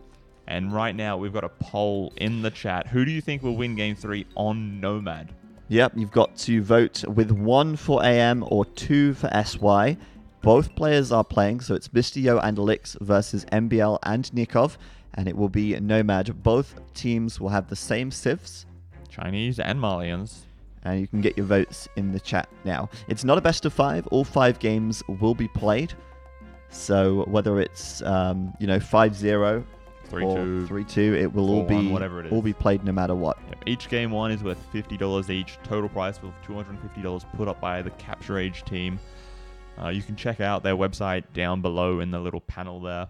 And you can also donate to the prize pool if you're interested in doing that by just going to the donation page and leaving in the message box when you donate saying, can you put this to the prize pool? That's right. So our next game will be going very soon. And Chinese Malians, why those civs? Well, Chinese, the standard Nomad civ. Yeah. And Malians are sort of like an up-and-coming Nomad civ, probably the best Nomad civ out of all the new expansions. Mm-hmm. Right? The cheaper buildings, incredibly good. You can build a house, a town center, a dock, and a fishing ship with your starting resources. Yeah. Which gives you an incredibly good start to the game. And I feel like they also complement the Chinese pretty well. The Malians, they're sort of like a cavalry and infantry civ. Mm-hmm. Chinese are sort of like a mix of everything, but specifically archers is what they're the best at. Yeah, yeah. So you've got archers and then very strong infantry that can tank really well. Archers. All really good siege as good well. Cavalry as well, Yeah, that can roam around. Cavalry. So they've got 2 very strong civs for this map. I'd be curious to see who's on which civ. I don't think it wouldn't make too much difference, I think. I think the Chinese are more likely to be impactful in the early game. And then if you get to the late game, the Malians have that carry potential, right? If you're able to, get some safe space, boom up, and then just come out of nowhere with, 30, 40 Farimba Cavaliers and just destroy someone. Yeah. Just so much extra damage on this Cavalier. They tear through buildings. They can just walk into a TC, go bam, bam, bam, and they're dead. I think, personally, I would predict Nikov to be the Malian player and be able to take Chinese. Yeah. And then for AM, I'd say the Yo would be Chinese and Licks would take Malians. Yeah. Okay. Well, we'll see about that. We'll see. We'll see about that. And I like Nomad as well because it is such a sort of chaotic map. You never know what you're going to get. Sure. There's a lot of different variations of Nomad, the way that the map can spawn. You might have players very close together. You might have players very far apart. So we don't really know what kind of game we're going to see. And that gives us a good opportunity to zoom out, sort of analyze the map, look at what resources are available and so on. And yeah, it's nice to always see Nomad to be different every single time. Like Arabia, yes, it's an amazing map to watch, but it's fairly consistent in what you see. There's going to be some feudal aggression, and then it's going to transition to castle age, some more castle aggression, and then generally, late castle, early imp, the game gets decided. Whereas with Nomad, somebody can lose in feudal age simply because, they get so heavily trushed that they can't gather any resources, right? It can be awful if that happens, and sometimes there's nothing you can really do about it because you've not scouted a stone or your stone is on the other side of the map. You just don't know what you're going to get. So yeah, Nomad can be a great fun. It can be really unfair sometimes, but that's just the how it works. Look of the draw with Nomad. And you should have built a better TC. Yeah, right. You should have scouted more with those 3 villages that you start with, or 6, I guess, if you're the Chinese. But I'm looking forward to this, and also you've got that nice balance of land and sea. Oh yeah, that's true. Yeah, you can't forget about the fishing. Because you definitely want to fish, but at the same time, you've got to make sure that you're well defended on land. If you're trushing, it's kind of hard to fish at the same time. And it's hard to defend your fish at the same time. Or even if you're getting trushed, it's like, well, do I prioritize making fire galleys or defensive towers? Like, you have to make these difficult choices. Yeah. And I think Nomad is probably the best in 2v2s from what I've seen because there's so much teamwork involved in like adapting to where people are. Like if 2 people are in a trush war, clearly you can't be defending water. So you tell your teammate, I'm going to be tower rushing. Can you defend my fish for me so that I can have a strong eco? Yeah. You've got to make that teamwork to make the dream work. Yeah. That's right. That's right. New Pixar animated film coming to a, I don't know, cinema stream near you. Mr. Yo and Licks. Yep, we've got 2v2 now, Yeti Hill. 2v2s for the next 2 games, and then we finish it off with a final 1v1. Yeah, and thank you for the kind words, Cortex, as well. We are trying, and we've got a lot going on here. So we're going to be doing some Age of Empires 2 lands, and including the ECL land final here. So we've been doing a lot of work over the last months, and we've got a lot more work to do to get the place ready to host 2 of the best teams in the world, and have them play some fantastic sort of games on the stage over there. So it's all happening. It'll be so exciting to see these players come here. Oh yeah, and play, right? Just like imagine if we didn't have Secret AM, like having a Chinese team, if they could have qualified, coming here to England to play a LAN tournament, they would have amazing. Done if they qualified. Right, and I feel like that would be such a nice thing as like sort of a payback to them for all the LANs and events that the Chinese sponsors that's and true. Chinese streams have organized over the years. I mean, it's a shame, really, but that's given me an idea. Actually, we'll talk about that later. Okay. Yeah. Interesting. But yeah, I mean, it's just nice that the Chinese community has hosted the previous Nation Cups. Yeah. I think they've done 2 Nations Cup and the Clan Masters. 3 Nations Cups and Clan Masters. Right, and it's like every team game tournament has been in China, and it's time for us to do our part and do a team game tournament in Europe. Oh yeah. In the West. The problem is just flying in the players. That adds so many costs. Yeah, but they did it. I mean, come on, they flew Secret to China. They flew Finland to China. Flying those guys to England is a lot cheaper and easier, isn't it? So, we're in a position to do that here, and I can't wait for you guys to see the LAN stuff. It's just going to be amazing. We've got so much cool stuff planned, and it's going to look fantastic as well. Oh yeah, so exciting. They flew Brazil to China, literally the whole way around the world. Well, actually... Technically, the community flew Brazil to China. Yeah, actually, that's a good point. We also had to fundraise to get Brazil's tickets because there were some problems with the first batch of tickets that were booked.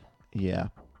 How did they afford that? Well, the Nations Cup was sponsored by the SY team, and the SY team is sort of headed by a guy who, obviously liked the game and had enough money to do it. The renowned SY sponsor put up the money for the first two Nations Cup and Clan Masters, and then the third Nations Cup, the 2017 one, was sponsored by Paladin and his streaming community. They basically fundraised for a couple of months. They got some small donations, I think, from DouYu TV and some of the other Chinese organizations to help get that ready to go. Plus, the community helped fund the Silver League prize pool as well. But we haven't seen the SY sponsor in a while. Mr. Chow says, where do you guys get your money from? Serious question. Well, serious answer. We are funded for a little bit of time. So the idea, essentially, the Escape Studio happened because the guy who funded it loves Age of Empires, similar to SY, right? And the objective is for us to be able to use this space to host LANs, to make Age of Empires 2 more professional. That's the goal. And to be able to do things that, just isn't possible without having a physical space and having a team of people able that can work on it. So they've funded it for a year and maybe a bit longer. But for the long term, we need to have some kind of sponsorship. We need community support. Otherwise, we won't have the money to carry on. Right, so we've got sort of like a limited pool of money to use, and then once all the money's gone, once the money's gone, because we're spending the money, we have to pay rent and we have to survive. And we have to pay for flights and accommodation and all these things for LAN events. So we keep going until we've run out of money, or we're self-sustaining. Yep, and if we run out of money before we're self-sustaining, then we have to shut the studio down and go our separate ways. But that's what we're trying right now. Australia. So we've got some time to do that. But no, it's not Matt Salsa. It's a guy from Germany and his sort of family who are supporting it right now. But they're not very involved. It's really just down to us to make it work. And then one day, the day will come at some point, and it'll be like, right, are you earning enough money? Yep, all right, great, you can carry on. No? Oh, well, I guess that's it. Awkward. GG. All right, so it's, we'll see what happens. Hopefully it's a good run. But let's go then into our third match now. The 2v2 in this all games played series. And we've got Yo and Lix against Nikov and MBL on Nomad. It's going to be Chinese and Malian mirror sips, and suddenly the UI is looking a little bit bulkier, a little bit bigger. There's a lot more information to display here. Yeah, and you know what though? I have got one thing in mind. As soon as I see this, I'm thinking, what's this going to look like in 4v4? Yeah, is it going to take up half the screen? That's why there isn't. There's a re. Yep, there's a re. We're going to be restarting them. So Capture Age has crashed, but that's fine. The game is being restarted. We're not going to know why, because Capture Age crashed, so we can't see the map. But the game will restart in a minute. Let's talk about that, though. What about the size of the UI?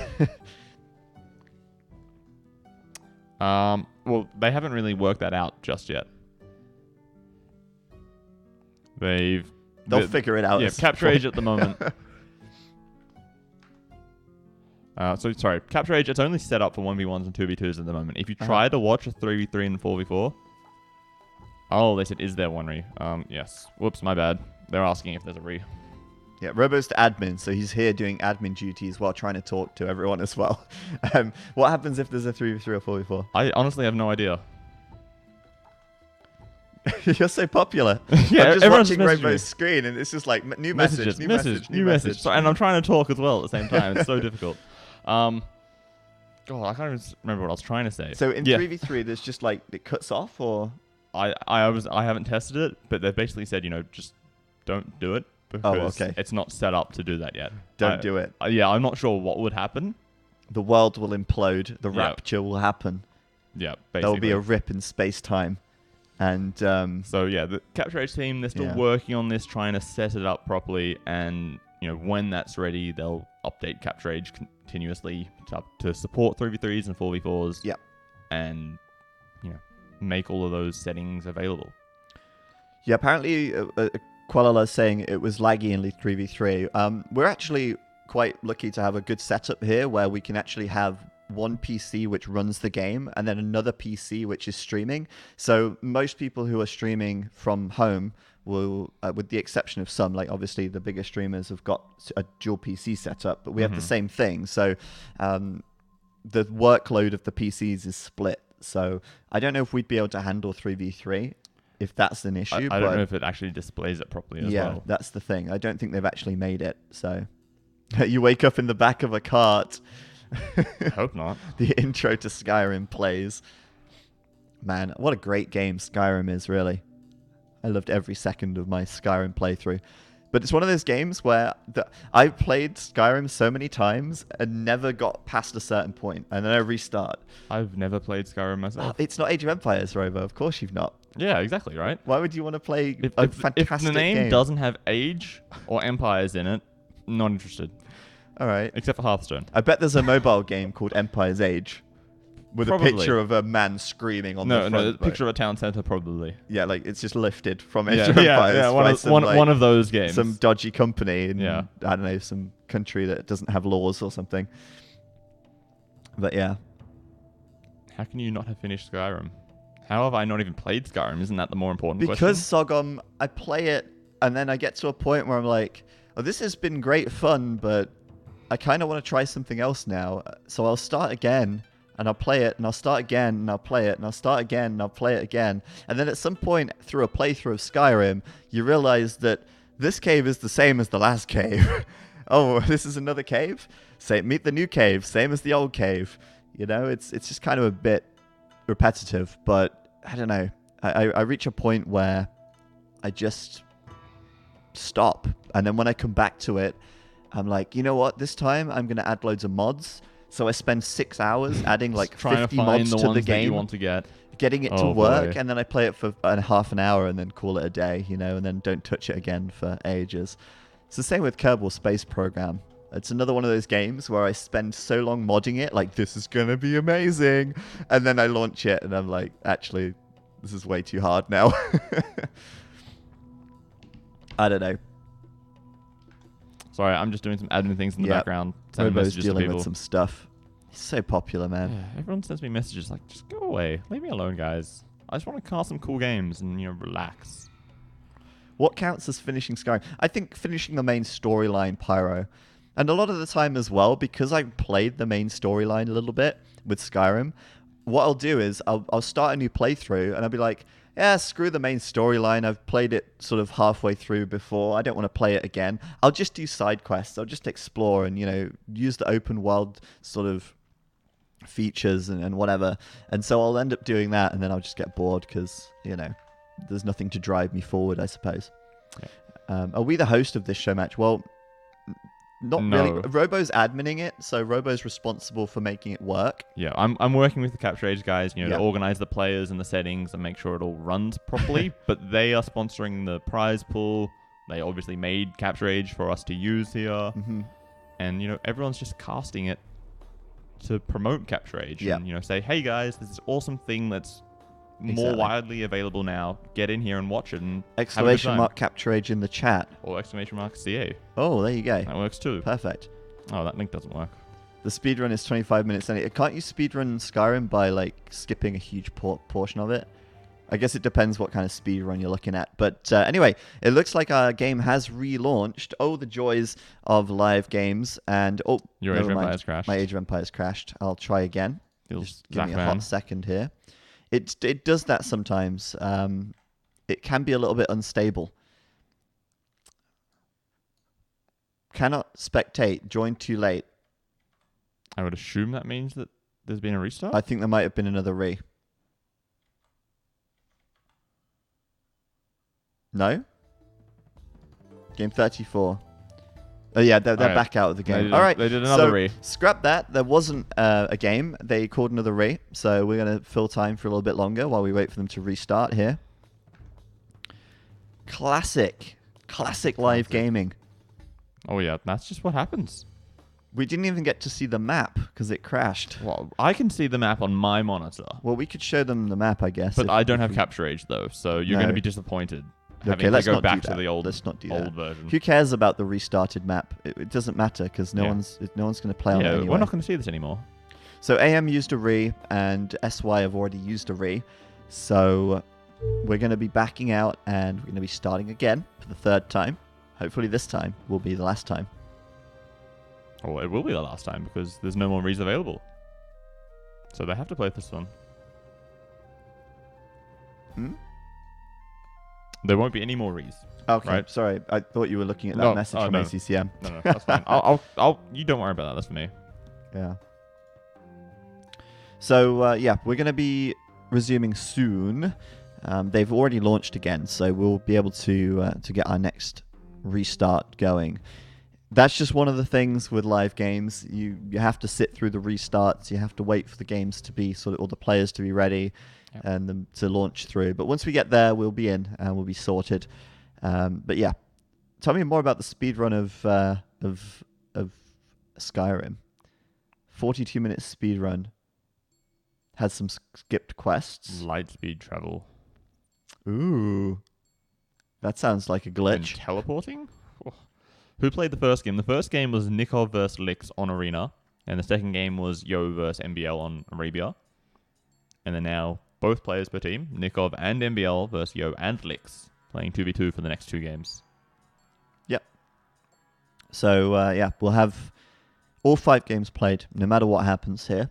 Currently, as you can see, it is 2-0 to AM, so they are looking pretty solid. I'd say that both games were quite decisively won. I wouldn't say they were particularly close games. The second game may be a little bit better, but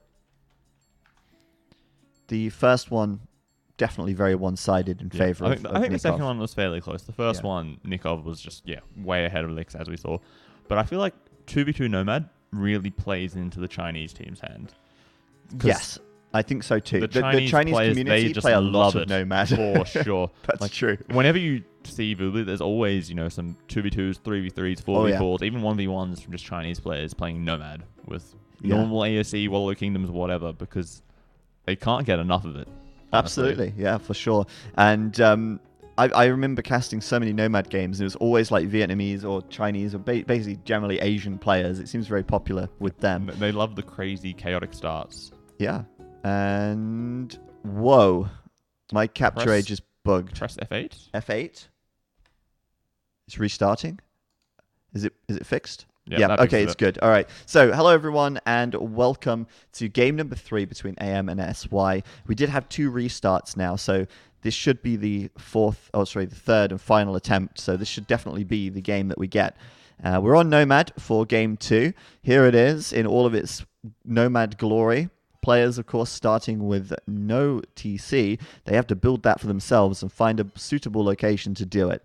Nikov and MBL versus Elix and Yo, Malian and Chinese War. Let's take a look at those TC placements, Robo. What do we see here? Oh, well, first thing, I want to look at Mr. Yo's to begin with, if we can do that. Blue Mr. Yo at the bottom. Sure. He is in a lovely position here, but all by himself in this bottom half of the map. And, as we can see on the minimap, just above his TC, there's this lovely sort of closed-in choke point between these sort of, inputting juts of water. I'm not really sure how to, word that. So he's, a very safe area. If he scouts, there's no one else down here, and he's able to wall that. He's basically got his own little island, almost, if this was just joined up to the edge. Yeah. It's very good. He's already, like you said earlier on, with the Malians saving those resources, he's building his TC. He's already built his dock and a house, and a fishing ship is already out for him. So getting off to the ideal start.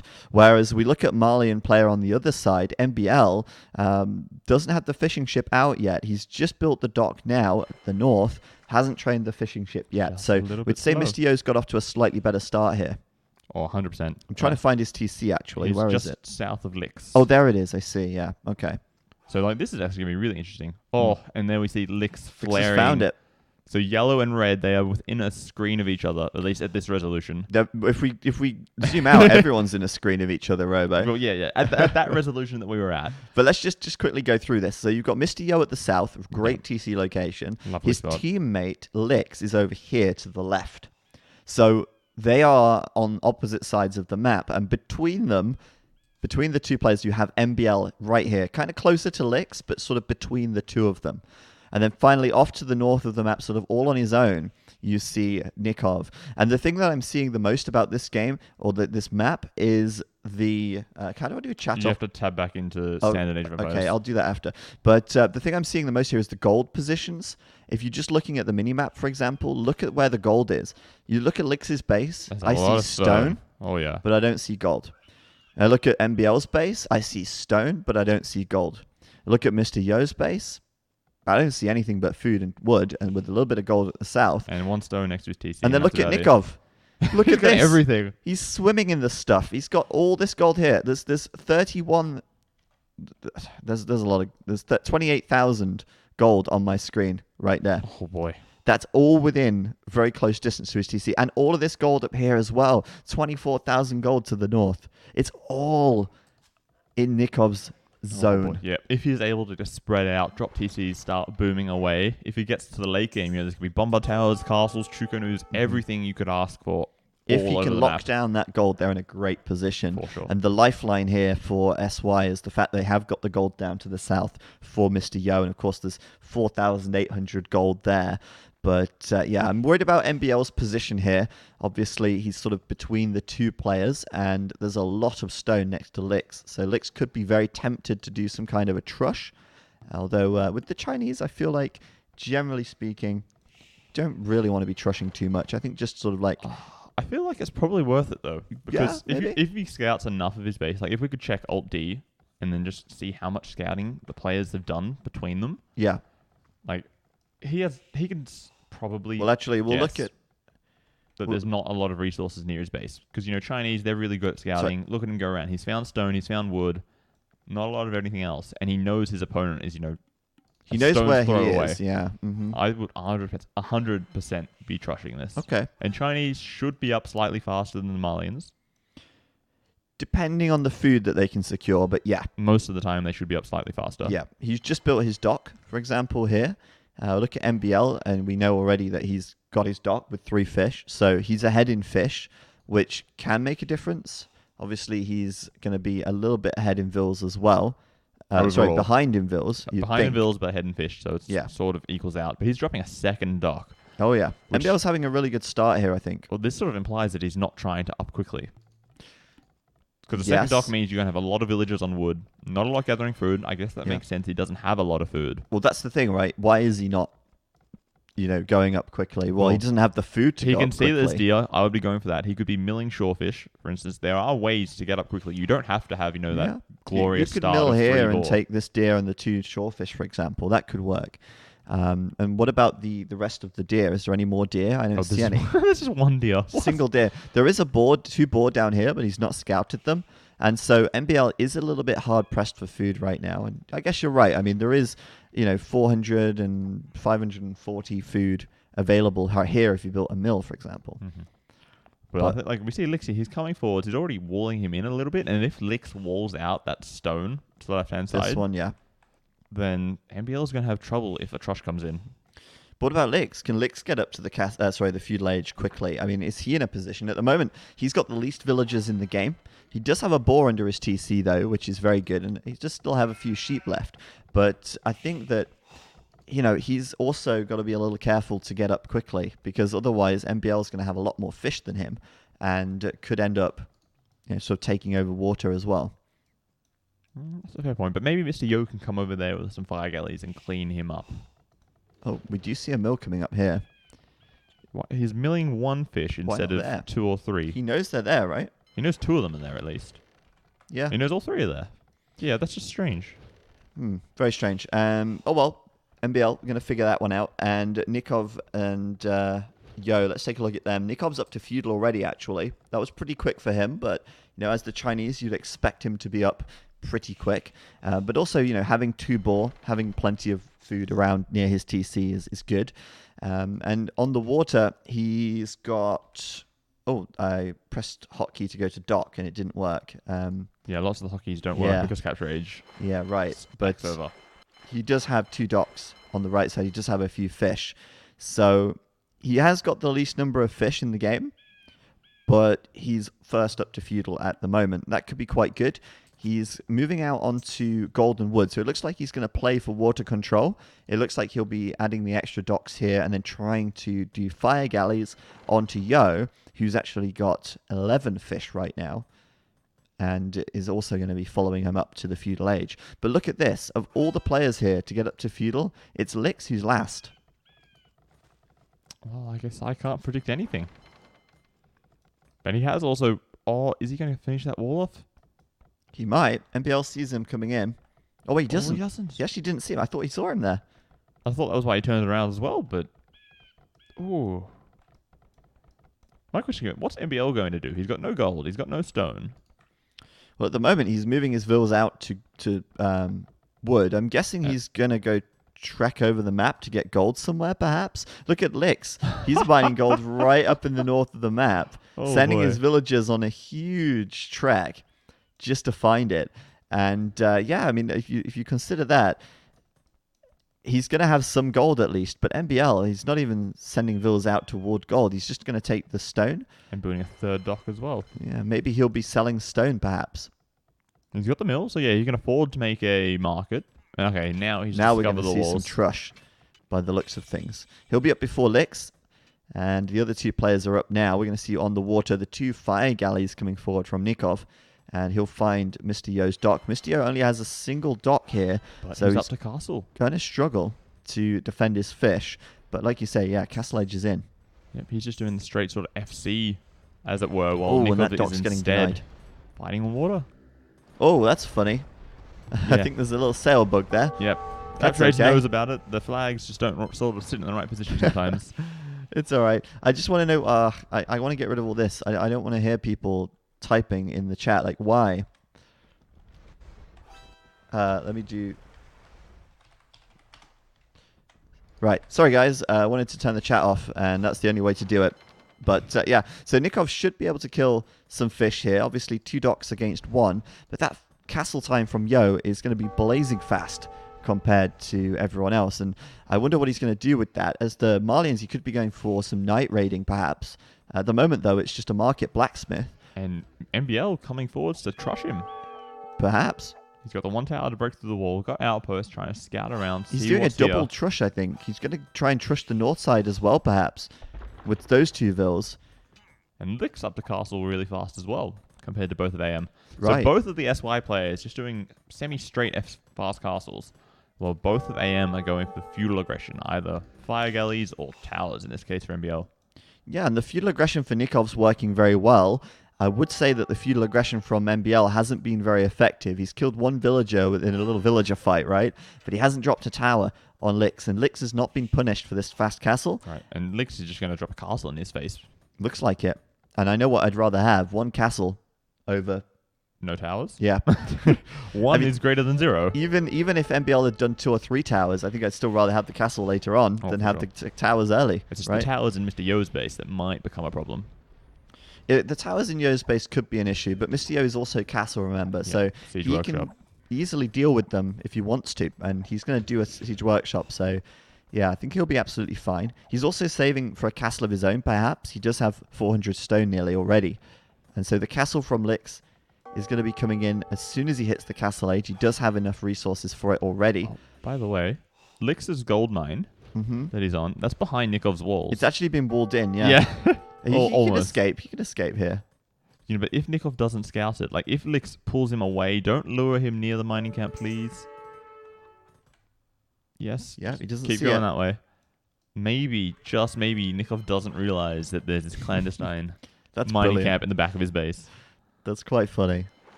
Oh, there's the castle. Right in range of MBL's TC. MBL, where are the counter towers? MBL can't do a lot here. His villagers are even kind of far out of position. He could bring these over and get a tower up here quickly, It's but too late Lix, now, though. Castle's 50% already. 15 villagers coming to build this thing. Like, he's going to make sure that thing goes up, right? Oh, yeah. It's already at 80%, so there's no way MBL's stopping that. His villagers were a little bit too far away to react quickly enough. And as a result, the castle will go up in range of his TC, and he's not up to the castle age yet, so he can't rebuild his TC very easily.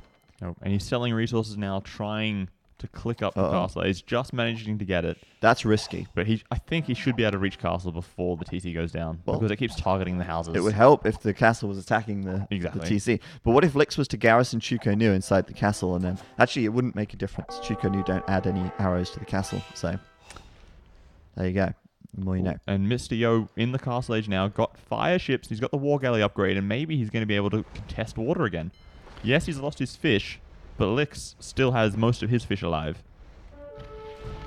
That he does, and it looks like MBL is also running his fish away because Lix has won the water at the top. Look, he's killed a lot of fish up there from Nikov. Nikov, I think he migrated down to the south. And MBL, they've both been running away at the moment. Yeah, they've both been running away, and as a result, looks very good on the water right now for Team SY. MBL going to be losing his fish here, and Lix, meanwhile, going to be having 11 fish left over. Although MBL has 11 fish, a lot of them are actually idling, and it looks like Mr. Yo did actually lose all of his fish in the end, but he's okay with that. He's doing his own castle now to defend the front of his base. It looks like he's really focusing, or going to be focusing, on land, and that castle there is in a fantastic position, if only it was killing the TC. But Lix has got a second TC coming up behind Nikov's walls on those gold mines in the top of the map. He's preparing. Yeah, he could even consider, if the game continues for a while, he could maybe do some knights and some sneaky raids in the back. Oh no, he's chopping wood though. Oh, he's so lucky. He is so lucky that Nikov hasn't scouted this. That villager that's built that house, he's probably going to tell that villager to build a house in the next gap over. Yeah, and she's going to walk right around through the TC. Yeah, you're probably right about that. Second TC coming up here. That's so risky. He just wants to secure all his gold because he knows that he's got nothing else that he can take. Yep. You're right about that. I mean, that's the only gold access he has. It's the same for MBL, though. Where's MBL grabbing gold right now? It looks like he's going over to build his TC on the far east of the map, and he's already got some gold miners in here. So, he's able to at least get some gold. And at this point, everyone's up to the Castle Age now. And, of course, we saw SY going up to Castle much sooner. But even with a sooner or faster castle time, in fact, Mr. Yo had the fastest castle time in the game, he's still only on 1 TCs, and he's got the smallest economy by a long way. Yep. Nikov just managed to deal just enough damage. He killed all of his fish on water, and yes, he's starting to fall behind on water himself, but he's done enough damage. Oh, these Chukonu, they're just walking underneath these towers and just getting picked off one by one. Lix, come on, man. You gotta micro these units. Don't just stand there. Oh, that's such a waste. Oh no, that's such a waste. Stacking up these bodies on top Lix of each other. fell asleep at his keyboard there. It's tiring.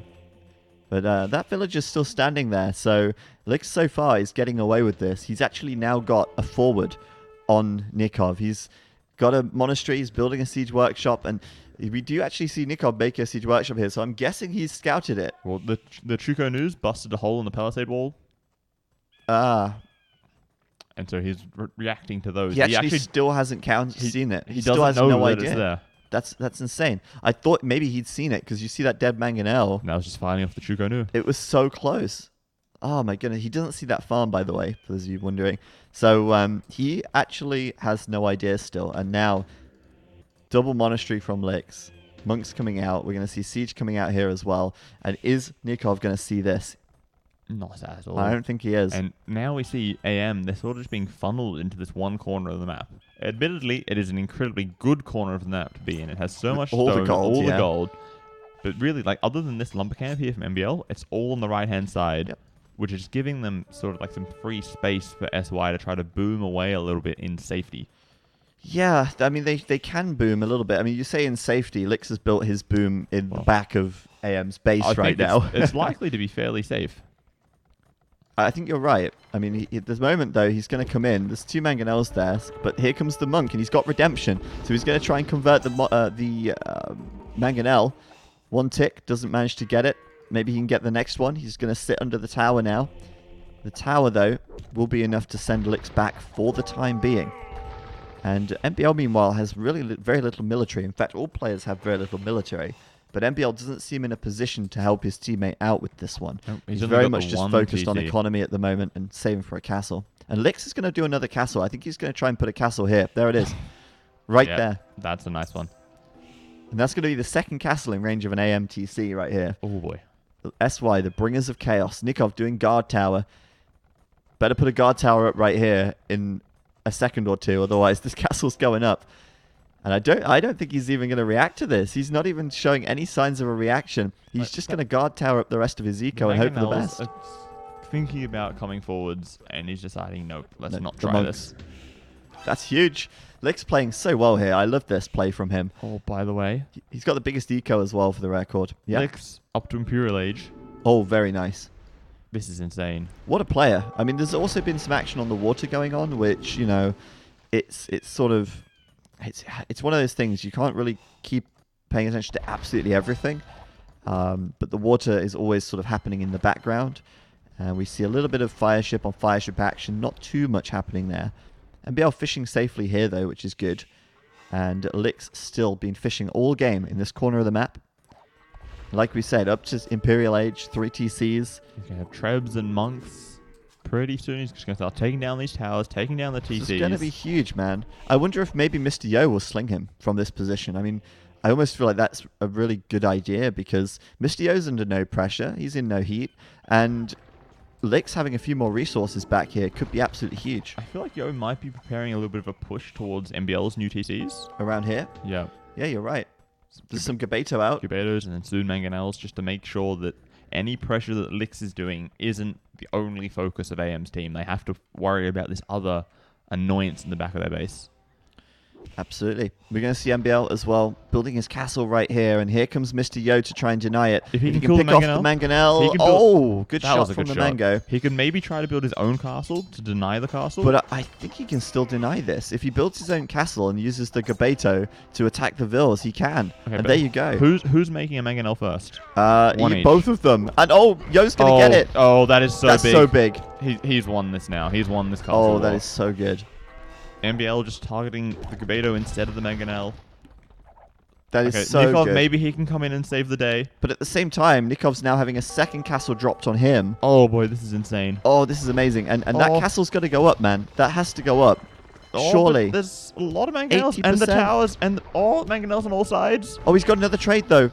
Mr. Yo's control of his Mangonels is huge. This castle is further behind. Both Mangos went down.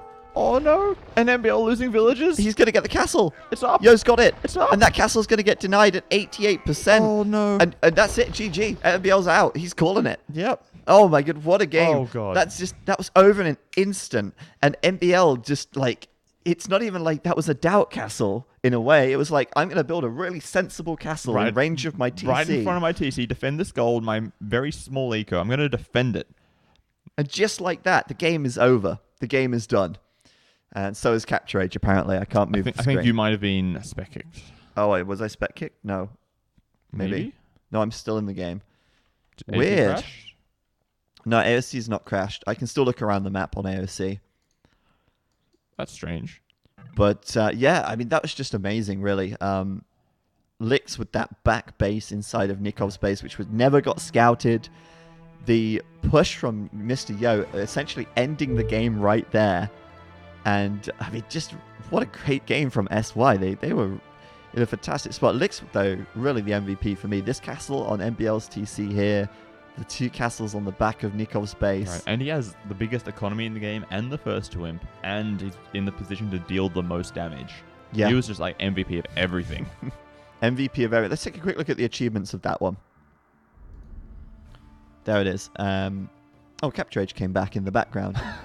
That's fine. Mr. Yo actually had the most units killed. I think that's because of his action on the water as well. He killed a lot of Nikov's fish. And he killed a lot of villagers there right at the end. And yeah, that's true. Lick's really an underwhelming KD.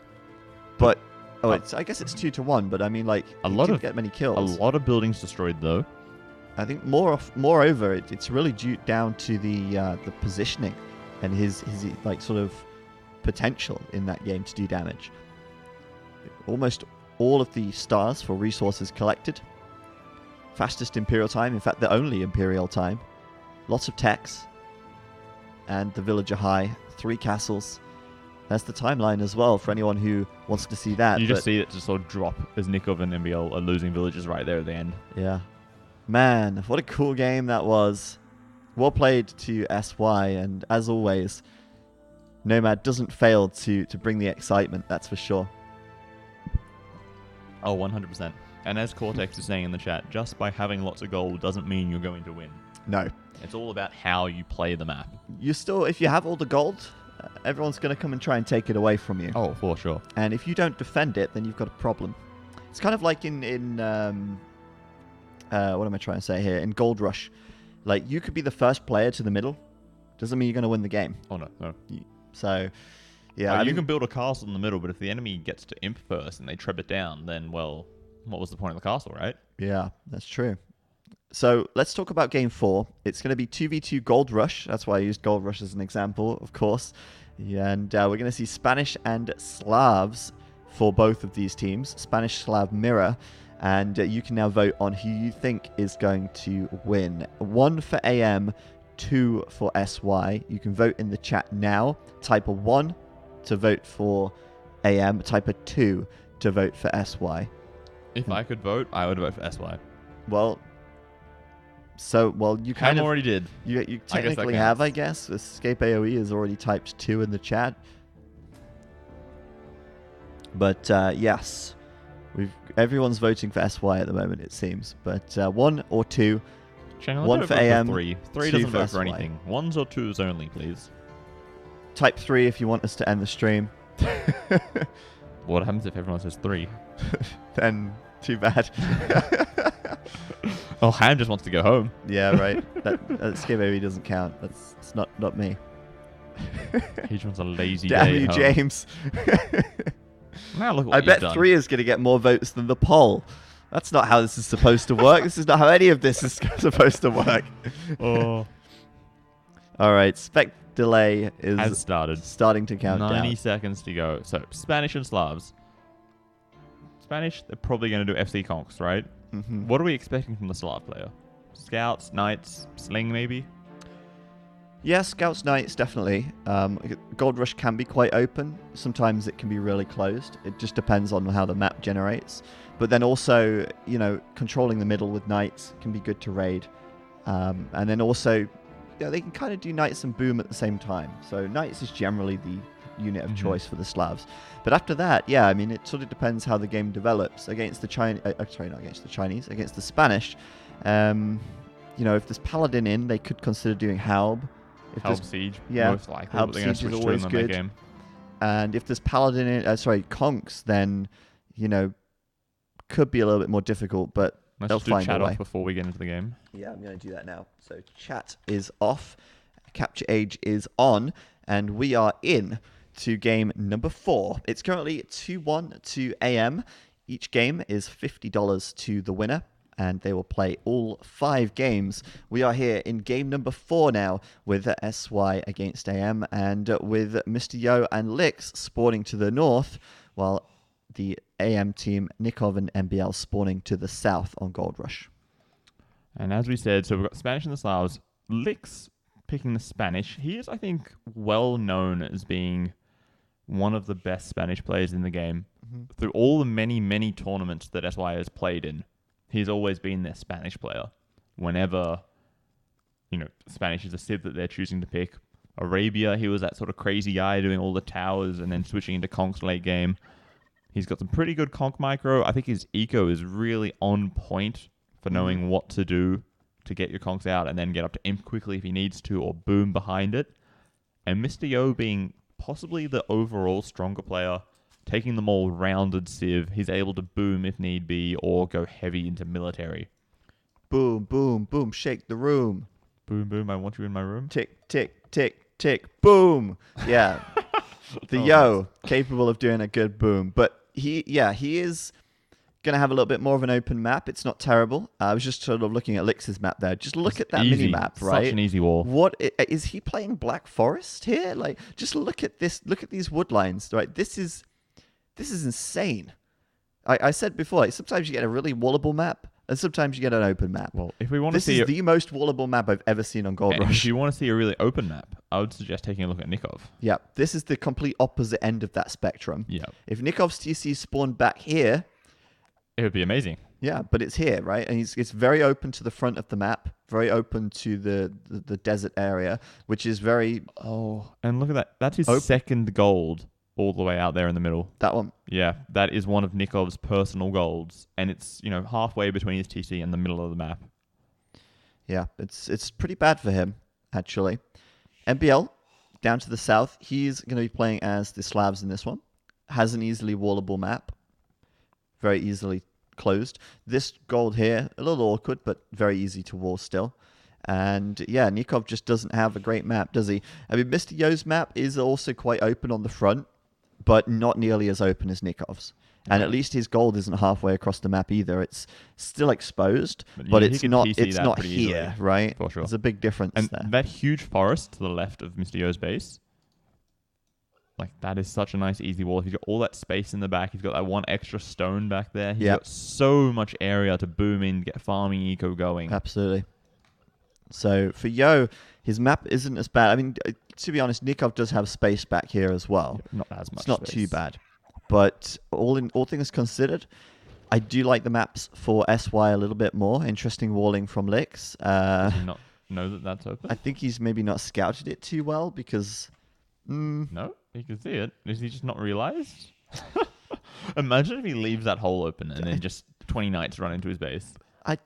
Why not here? It's less resources, it's less space. I don't know. It doesn't make sense to me, Robo. And then a house here, and then a wall here, or maybe he goes out here. It doesn't really matter. He's walled, but he's not walled right now, even though he's walling, and he's got the easiest wall in the game.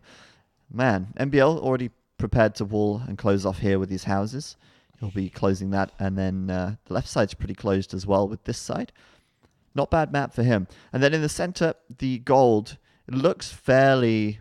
central. It's very central. Fairly central. Slightly toward Lix, perhaps, but MBL's down here, so... I think at the same time, the hill slightly favors AM, so they've got a better position to push into the gold. This hill? Yeah. Yeah. Castle here or here could be quite good.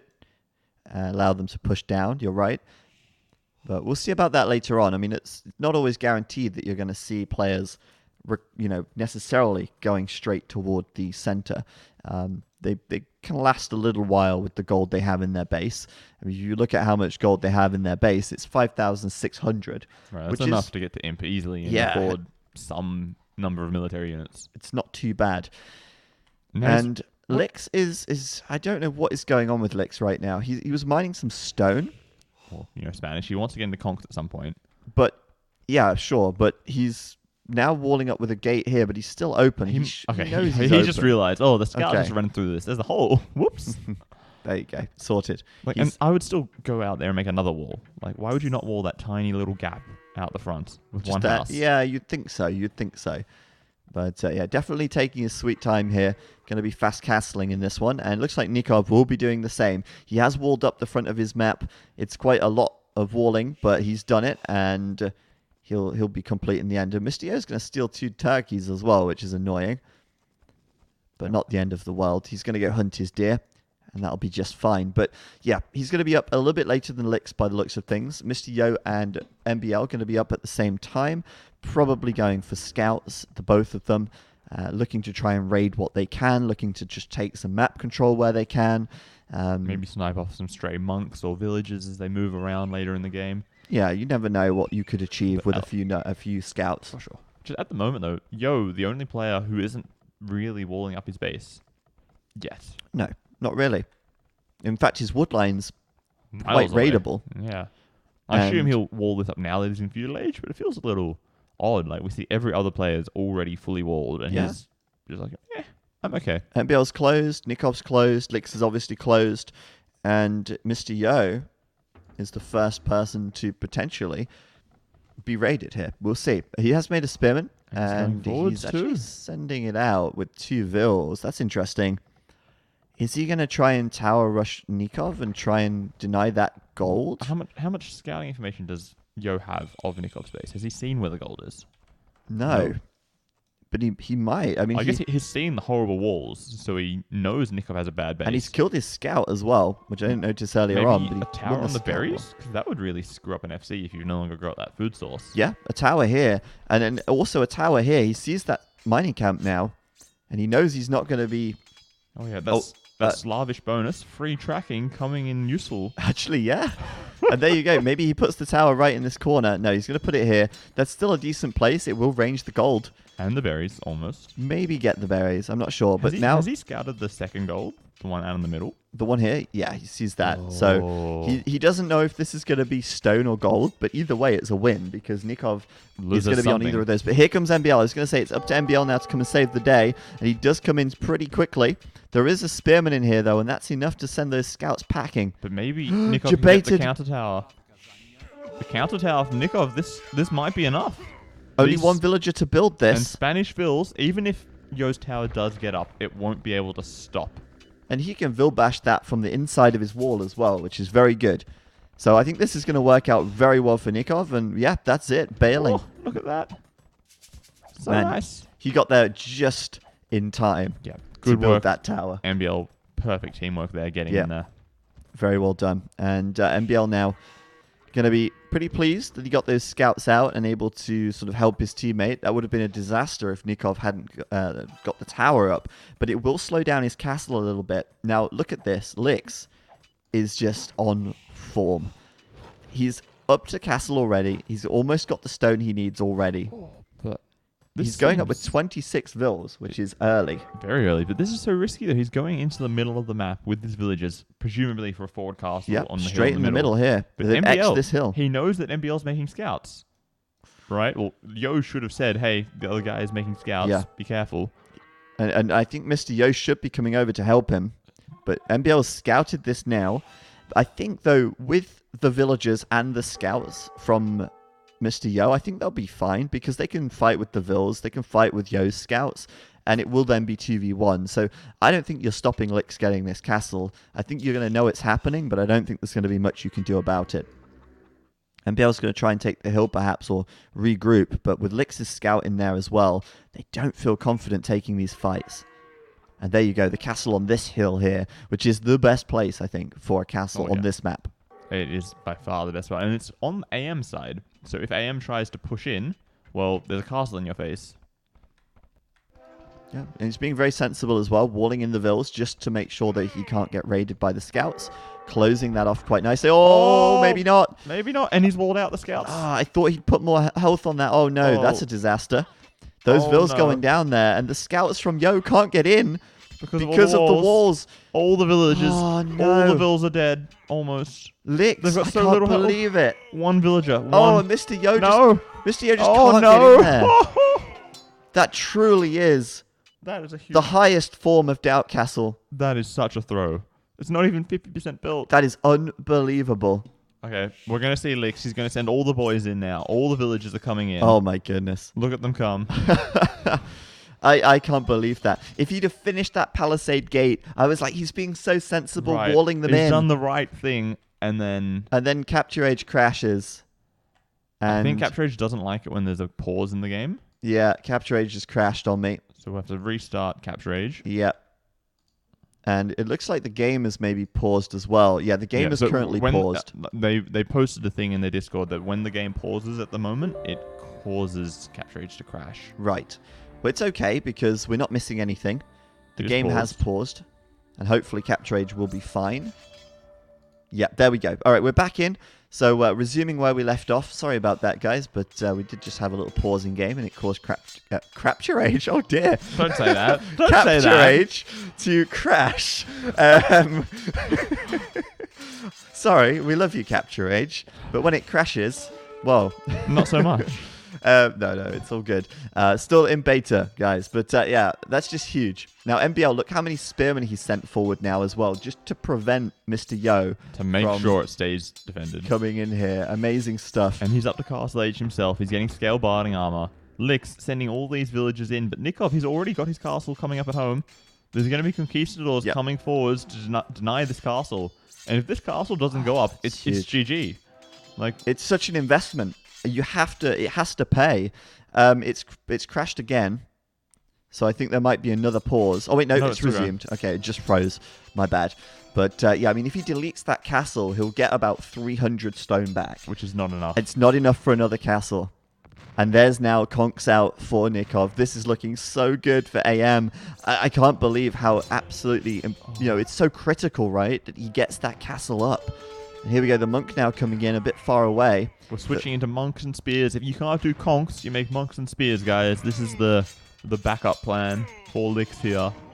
The monks could be good if he gets the conversions, but keep in mind there's a lot of scouts. He does get the convert though, but it's not enough. There's more conquistadors coming a tower over. so that he can move towards the castle. Oh man, poor Lix. What a crazy game this is, and Mr. Yo really can't do much here now because those conks will pick off the spearmen extremely quickly. He is coming in with more barracks, so it's going to be a lot of spearmen. 3 barracks spearmen just flooding the map now. And MBL, meanwhile, in castle, going to be switching into knights at some point, but still has scouts on queue. Nope, just full light cap it seems. He knows there's monks coming. You're right. But Yo calling the GG. That's it right there. It's over. Wow. One hole caused the game to be lost. There's always a hole.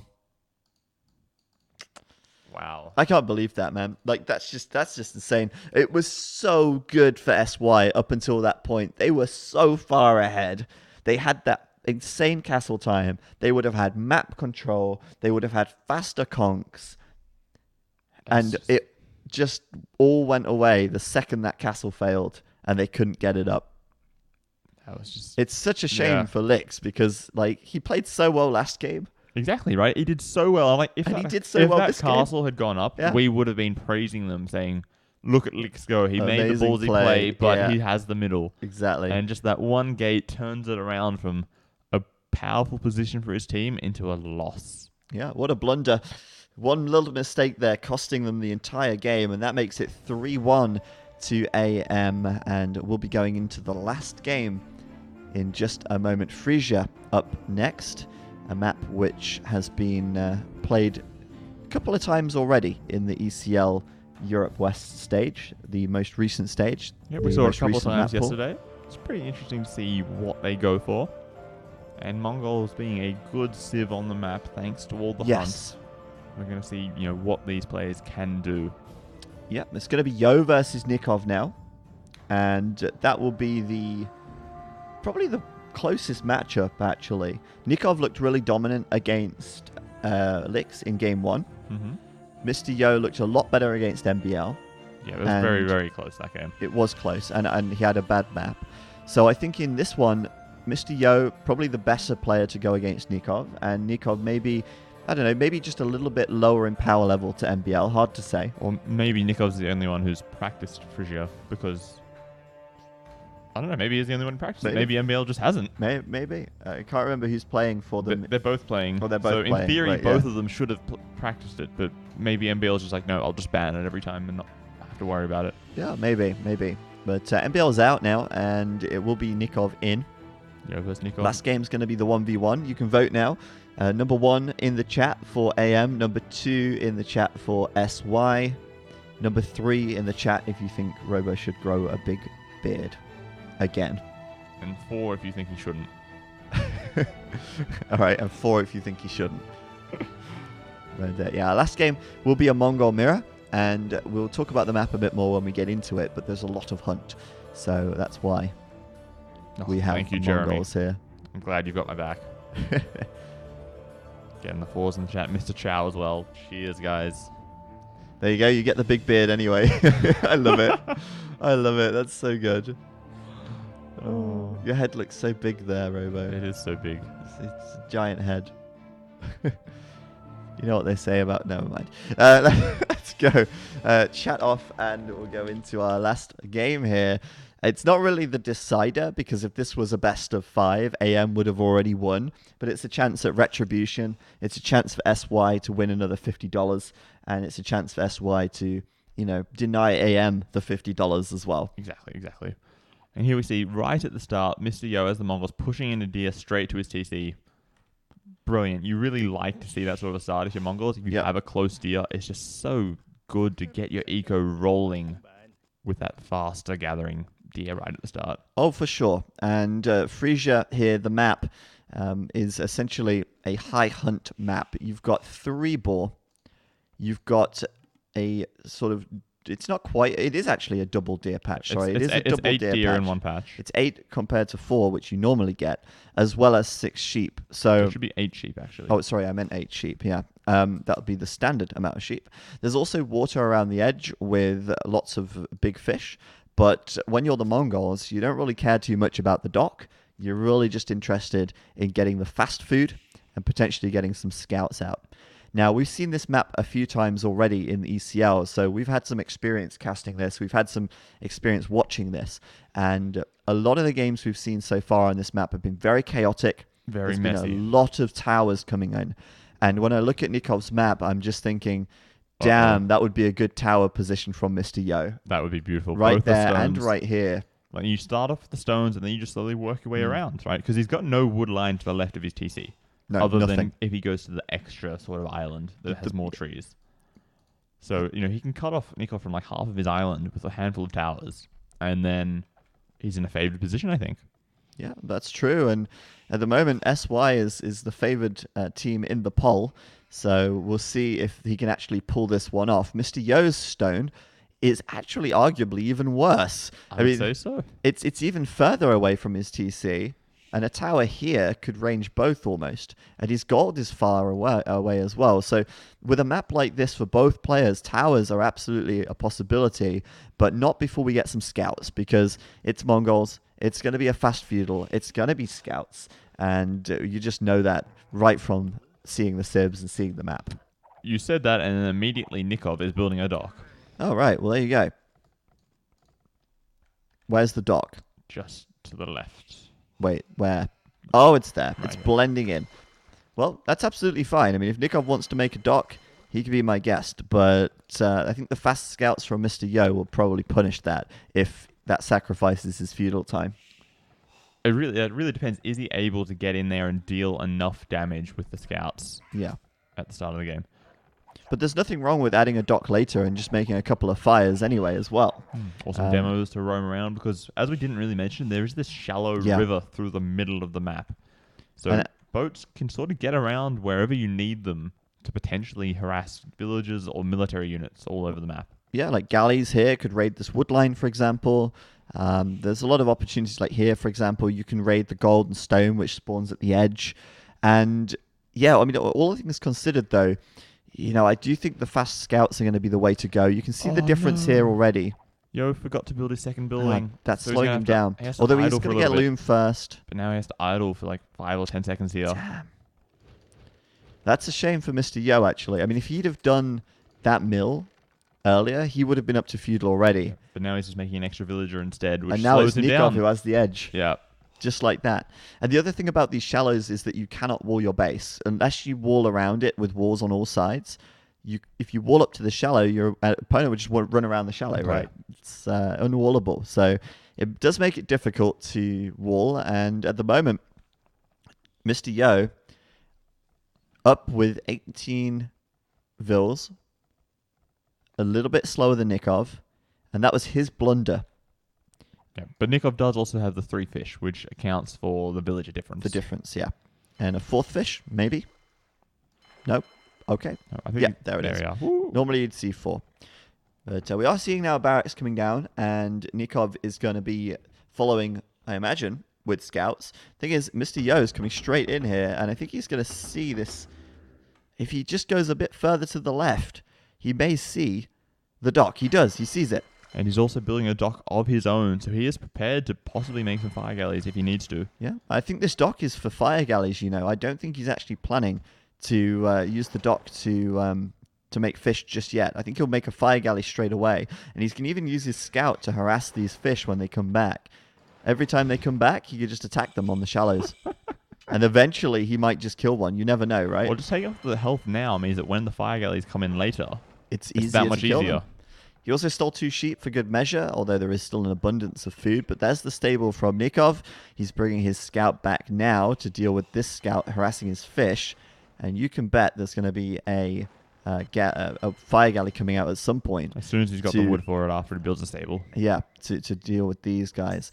We don't see a fire galley yet from Nikov either because, well, they have to build the stable first. And at the moment... Yo's just queued his up. He just spent 50 gold. Mr. Yo has a fire galley in production ready to come across the map now. I'm actually surprised he's not trained it already. That's not a fire galley, is it? Or is that a demo raft? It is a demo. Yeah, that's a demo raft. Ooh. That's even better. Or maybe even worse, depending on what he does with it. If he gets all 4 fish, it's great. If he gets 3 or 4 scouts, that's great. Yeah, If he if gets can one bait fish, him onto the... Oh, if he can bait him onto here and then kill him with the demo. That would be so huge. I think he's going to do it. Yeah, look. He's running down the shallows. Hello, say hello to my little friend. no, and then Nikov immediately has to know. Oh, no, what's he doing? Oh, it's like he turned around to fight it. Whoa. That cost him. Still, I think it's not a horrible trade. It's only 1 scout and only 1 spearman. It's not a massive... It could have been worse if Nikov had actually committed to that right click. Right, if he'd got all 3 of the scouts, patrol or whatever, then it would have been just, wow, that's GG almost in Feudal Age. Now, Nikov's response is going to be a fire galley of his own. And it looks like Mr. Yo's making some fishing ships? Yep.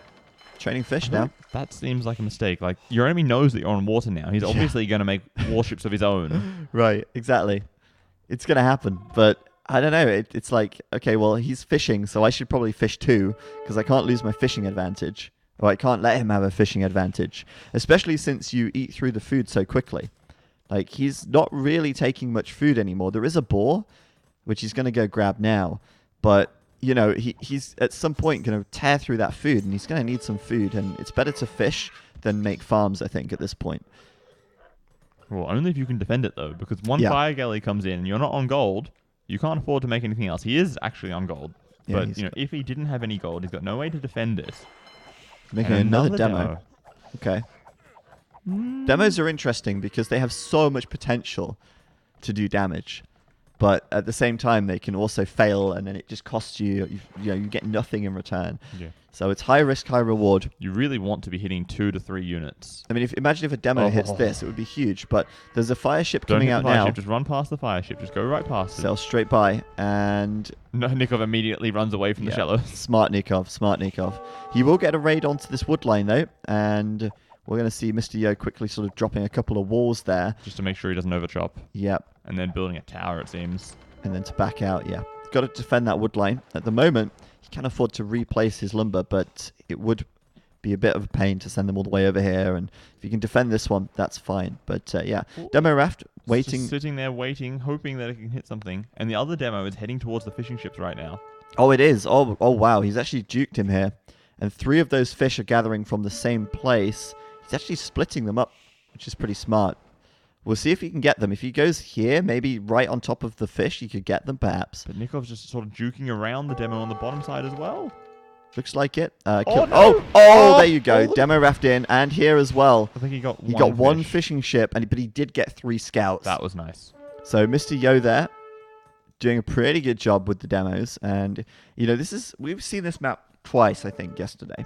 We didn't see any demos. Really, I think we might play. have seen once during some of the Fire Galley Wars. Never against land units very much. And I think that's really smart from Yo to do that. And try and bait his enemy onto the shallows. And there you go. He defended his fish with that as well. Took out 3 scouts. That's a good trade. Yeah, he's in a pretty good position. He is down on some fields, but he has wheelbarrows. So his farmers, which he's starting to place down, is going to be so much better than Nikov's for the time being. Yeah, Nikov's actually got more farms already. 7 against 5. A wheelbarrow helps sort of level that out a little bit. And I think Yo's base is, at the moment, a little bit easier to defend. He's got the tower on the wood line. He's massing archers and a couple of scouts and spears as well. So he's got a nice varied army composition. The problem is, this is what I don't understand here, is that Mr. Yo is not taking stone of his own. And if he does need to take stone to build another tower, let's say Nikov comes forward, then he's got no further counter towers, and the stone's going to be exposed. He is, however, trading very well. He's currently at 13-7, 14-7, and cleaning up Nikov's army. Yeah. And these scouts are just going to chase down these 2 skirmishers and take them out. Scouts are so valuable, right? Like, against small numbers of ranged units, they are just so strong. And without any spearmen left on the map, Nikov's easily going to lose 1 or 2 skirms in this situation. He's going pure trash right now. Oh, there you go. Fireship comes in, and it looks like now Mr. Yo's going to get cleaned up. But swings back the other way. It is back and forth, that's for sure. Here we go. He's finally going over to the stone. I think that's so important because he can't afford to lose this. The problem is, it's such a dangerous position to be in. He's lucky that Nikov's only really concentrating on the right-hand side of his base. Yeah. Just imagine if that one skirmisher just decides to walk down a little bit. Maybe he didn't see that villager. Maybe. Try and bring the scouts onto the shallows as well. And there you go. Spearman bonus against ships. You don't see that too often. But they do actually have a small attack bonus. I think as they go up, the attack bonus gets bigger, actually. I think so. Spearmen don't have much bonus, but it's something. It's and well, something hello. that you can notice. And it looks like Nikov's also raiding Theo's fish at the back of his base. Oh, he is. Yeah, you're right. Fire galley in there. 2 of them, in fact. Mr. Yo has gonna lose one those. demo just sitting there and one fire galley now. He can clean that up then. If he reacts quickly, he could clean that up before he loses a fishing ship here. They're all so low. They're all incredibly low, but he will save them. Oh, nice. All 4 of them still alive. That's amazing. Well played to Yo there, reacting nicely to that. While that happens, he's falling behind on land military again. He's got a lot of archers. The majority of his army is archers, and there's a lot of skirmishes out for Nikov. Maybe he adds some more scouts. He continues to train scouts here. But he also needs a second archery range. It's 2 ranges to 1 at the moment. Nikov's just going to keep outproducing him for the time being. And Yo's only hope, really, is to try to get up a castle age. But now, look, his army, it's split. The wood line is in the way. He can't get there to defend his stone. Yep, and his stone miners are going to get raided now. 1 villager will go down immediately. And we're going to see the fire galley in there doing a bit of extra damage as well. 2 damage per tick, and another villager will fall. But Mr. Yo now might consider getting a tower on this area with the hill, perhaps. But Nikov coming forwards with the tower, right in between the 2 stones. Which is a great place for it. That's brilliant. And I was just sort of looking at Mr. Yo's resources, and you're so right, you know. Like, he should have another military building, because he's actually surplusing quite a lot of res. And it's sort of like surplusing every resource. Mm. It's not like it's just one thing that he's overgathered that you can fix with the market. But, you know, when you got 400 gold and 400 food and 400 wood, it's like, well, how do I fix this? And oh no, he's trying to build a tower here, but it's going to get raided by Nikov. We'll have to back up a little bit, perhaps, as this army on the right side comes in. But he's got enough skirms there. He feels confident enough to sit here and fight the tower and prevent it from going up for a little while. That's really annoying for Yo. I think he will get the tower up in the end, because he does have enough skirms in there. But that tower from Nikov's coming up, and now both of those stone mines... at the back, though. Can he get the archers? Oh, God. Oh. Nikov's paying attention. He's constantly got to be paying attention, though. You know, when he's out Just on this demos shallows, he's got to be paying attention. Just imagine, though, if he'd hit all of those archers. I would have turned it around completely. It would have been just...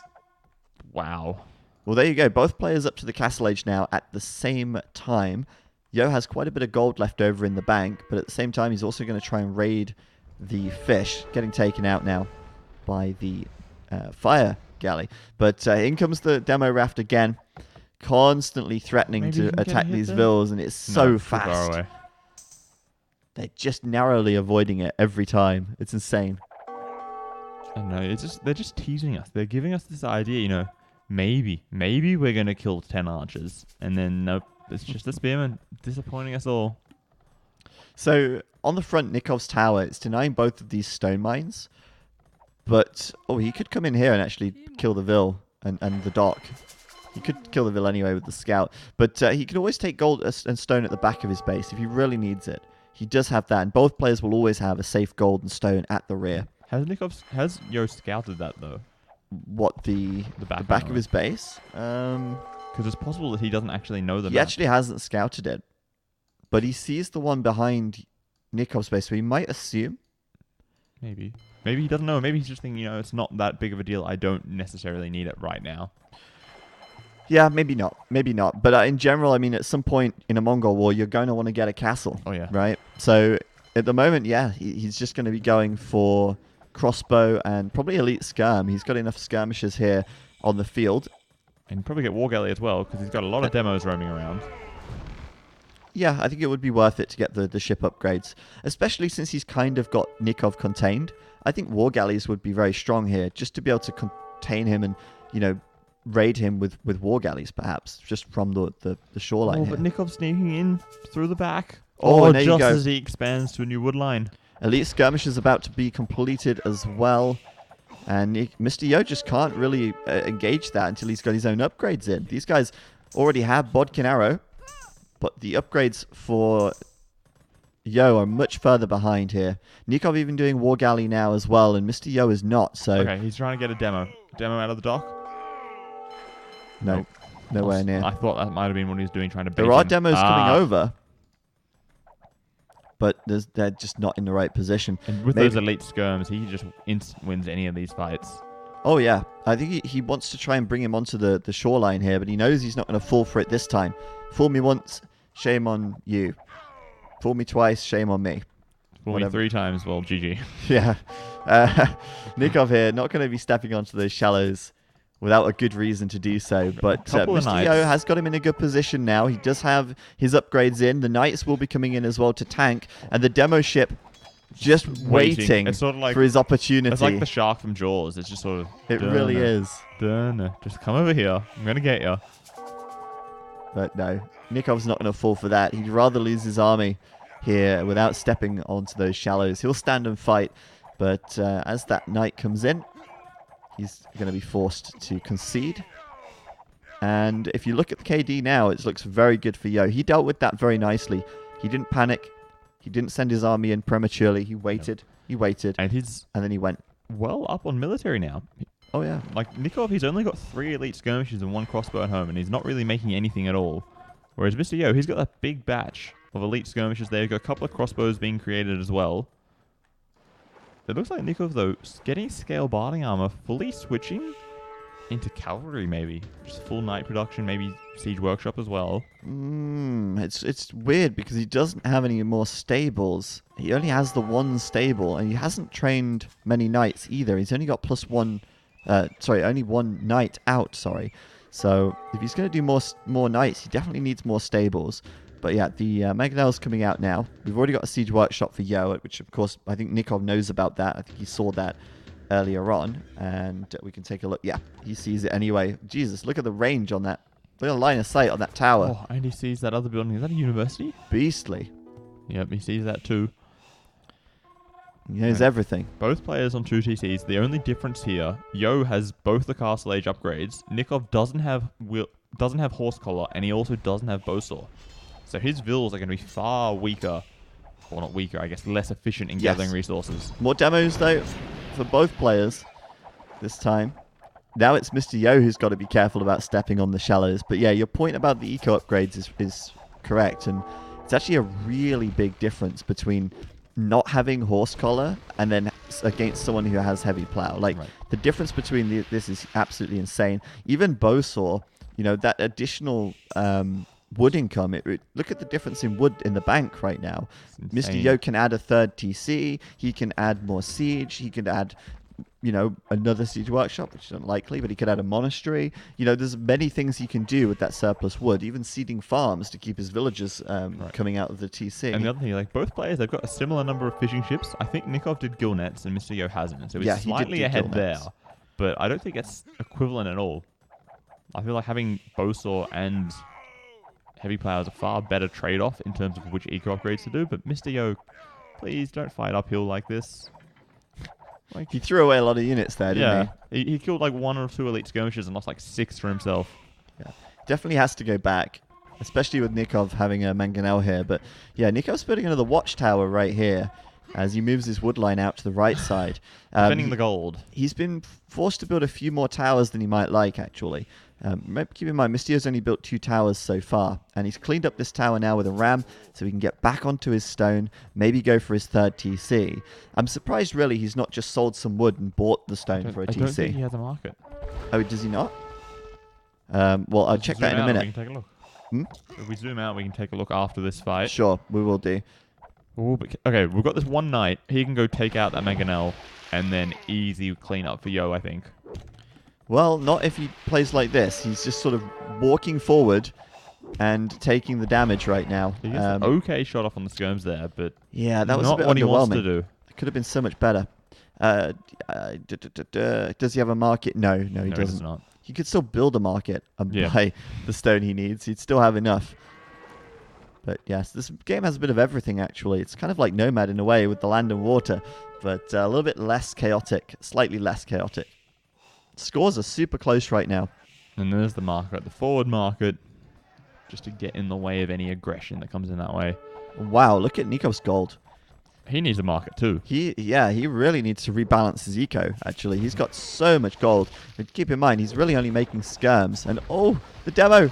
So he's got it. Yes, he used the demo to get the mangonel. He might get the other one as well if it comes forward. But I don't think he'll let it get no, into he's range taking lots there. of damage from those skirmishes. And there's another watchtower coming up from Nikov. He's got lots of villagers mining stone. He wants to make sure he defends his eco, preparing for a castle age at some point in the future. And 1-for-1 trade there with the mangonels. Nothing too intense happening. Yeah, Nikov does have his third TC up now, though, and the third TC from Yo has been massively delayed. He's only just building it now. So he's behind in Vils, and yes, he does have better eco upgrades, but the fact that his third TC is coming up so late, just because of that one tower denying the stone mining earlier on, I think that's quite significant. And I think it's also very significant that Mr. Yo has no idea about this island here with the golden stone. Yep. Like, if it goes really late, that's going to be a real big difference maker in this match. But it looks like Nikov's army is all on the right-hand side of his island, whereas Mr. Yo is swinging around to the left. So he's a little bit out of position at the moment. Sort of relying on one mangonel and maybe a knight or two to stall out any aggression from Yo at the moment. Ooh, Yeah, he's also switching into Cav Archer, Ooh. which is just fine, I guess. I mean, Mongols Cav Archers fire a little bit faster, so they're not just expensive units that aren't that good for the cost. Oh, but this mangonel is getting so much damage in two It villages really is. repairing it. It really is. Oh, and that's another wow. shot. Did you see the damage that did? That was huge. But he does get the trade here, and he might end up going 2-for-1 with the mangonels. He's got the hill to work with. Can he shoot again? Yes, he can. The mangonel's dead. No! He keeps it alive. And now the Three mangonel villages can shoot. repairing. Oh, boy. Good defense by Nikov there. His barracks is on fire. It will go down. I think he deleted it himself. I think he deleted it to get his Just army to out. get his army out and instead put a castle there. That's a bit of an upgrade, isn't it? From barracks to castle Yeah, I'd be in happy with 90 that. minutes. The new hit TV series coming to a reality TV show near you. Oh, but that was a good mangonel shot. Good, very good mangonel shots here from Yo. Absolutely. Oh, he's and got the demo. As soon as you see the demo, it's like, oh no, run away. Oh, and the demo's huge. Oh, it gets both of them. That's insane. That's so good for Yo there. Oh no, this castle could get denied. It very well could. And Let's go mangonels. we saw earlier on today how one castle made the difference between the win and lose. Hill bonus, those vills, they're going down. He's got so many skirms here as well. It's insane. Now it's two mangonels against one, though. Nikov will, I think he will get this castle up. He's got enough mangonels here now, and he can trade off against this one as soon as it comes into range. Doesn't even trade. Well, I didn't even see Mr. Yo's mangonel shoot. No, it didn't. Then how did It just died. it just died? Very strange. Very strange. But I was thinking, was I blind? Did I just not see it? I didn't see anything either. Maybe he deleted it so he could get the down. I don't know. I have no idea.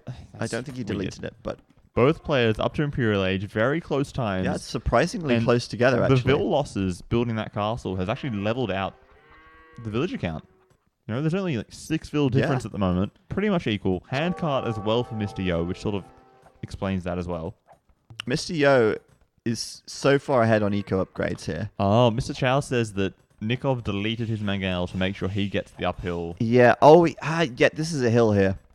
I thought he might have done. He was definitely below the hill, so he did delete it to take that out. Just to guarantee the mangonel goes down. Yeah. Smart Nikov. Okay, we see Thumbring coming in for Mr. Yo, implying that he wants to keep going heavy on probably arbalests and skirmishes. But he's also doing chain barding armor and light cav. Mixed messages in what his army composition is going to be. Well, I think the light cav is for raiding.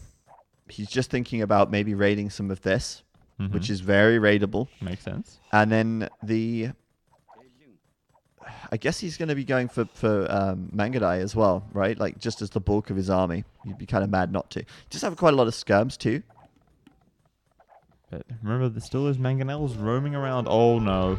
Forward castle. Yeah, don't build Bit that. ballsy. Yeah, that was not going to happen. Just a little bit. Okay, so we've got one castle each. So the Treb War is going to be pretty equal, but Mr. Yo is building the second castle faster than Nikov. Yes, his second castle is already being built now. And Nikov's second castle is nowhere in sight just yet. He will have a small edge with the Treb production. But, yeah, Mr. Almost Yo meaningless should be able number. to outproduce the Trebs long term.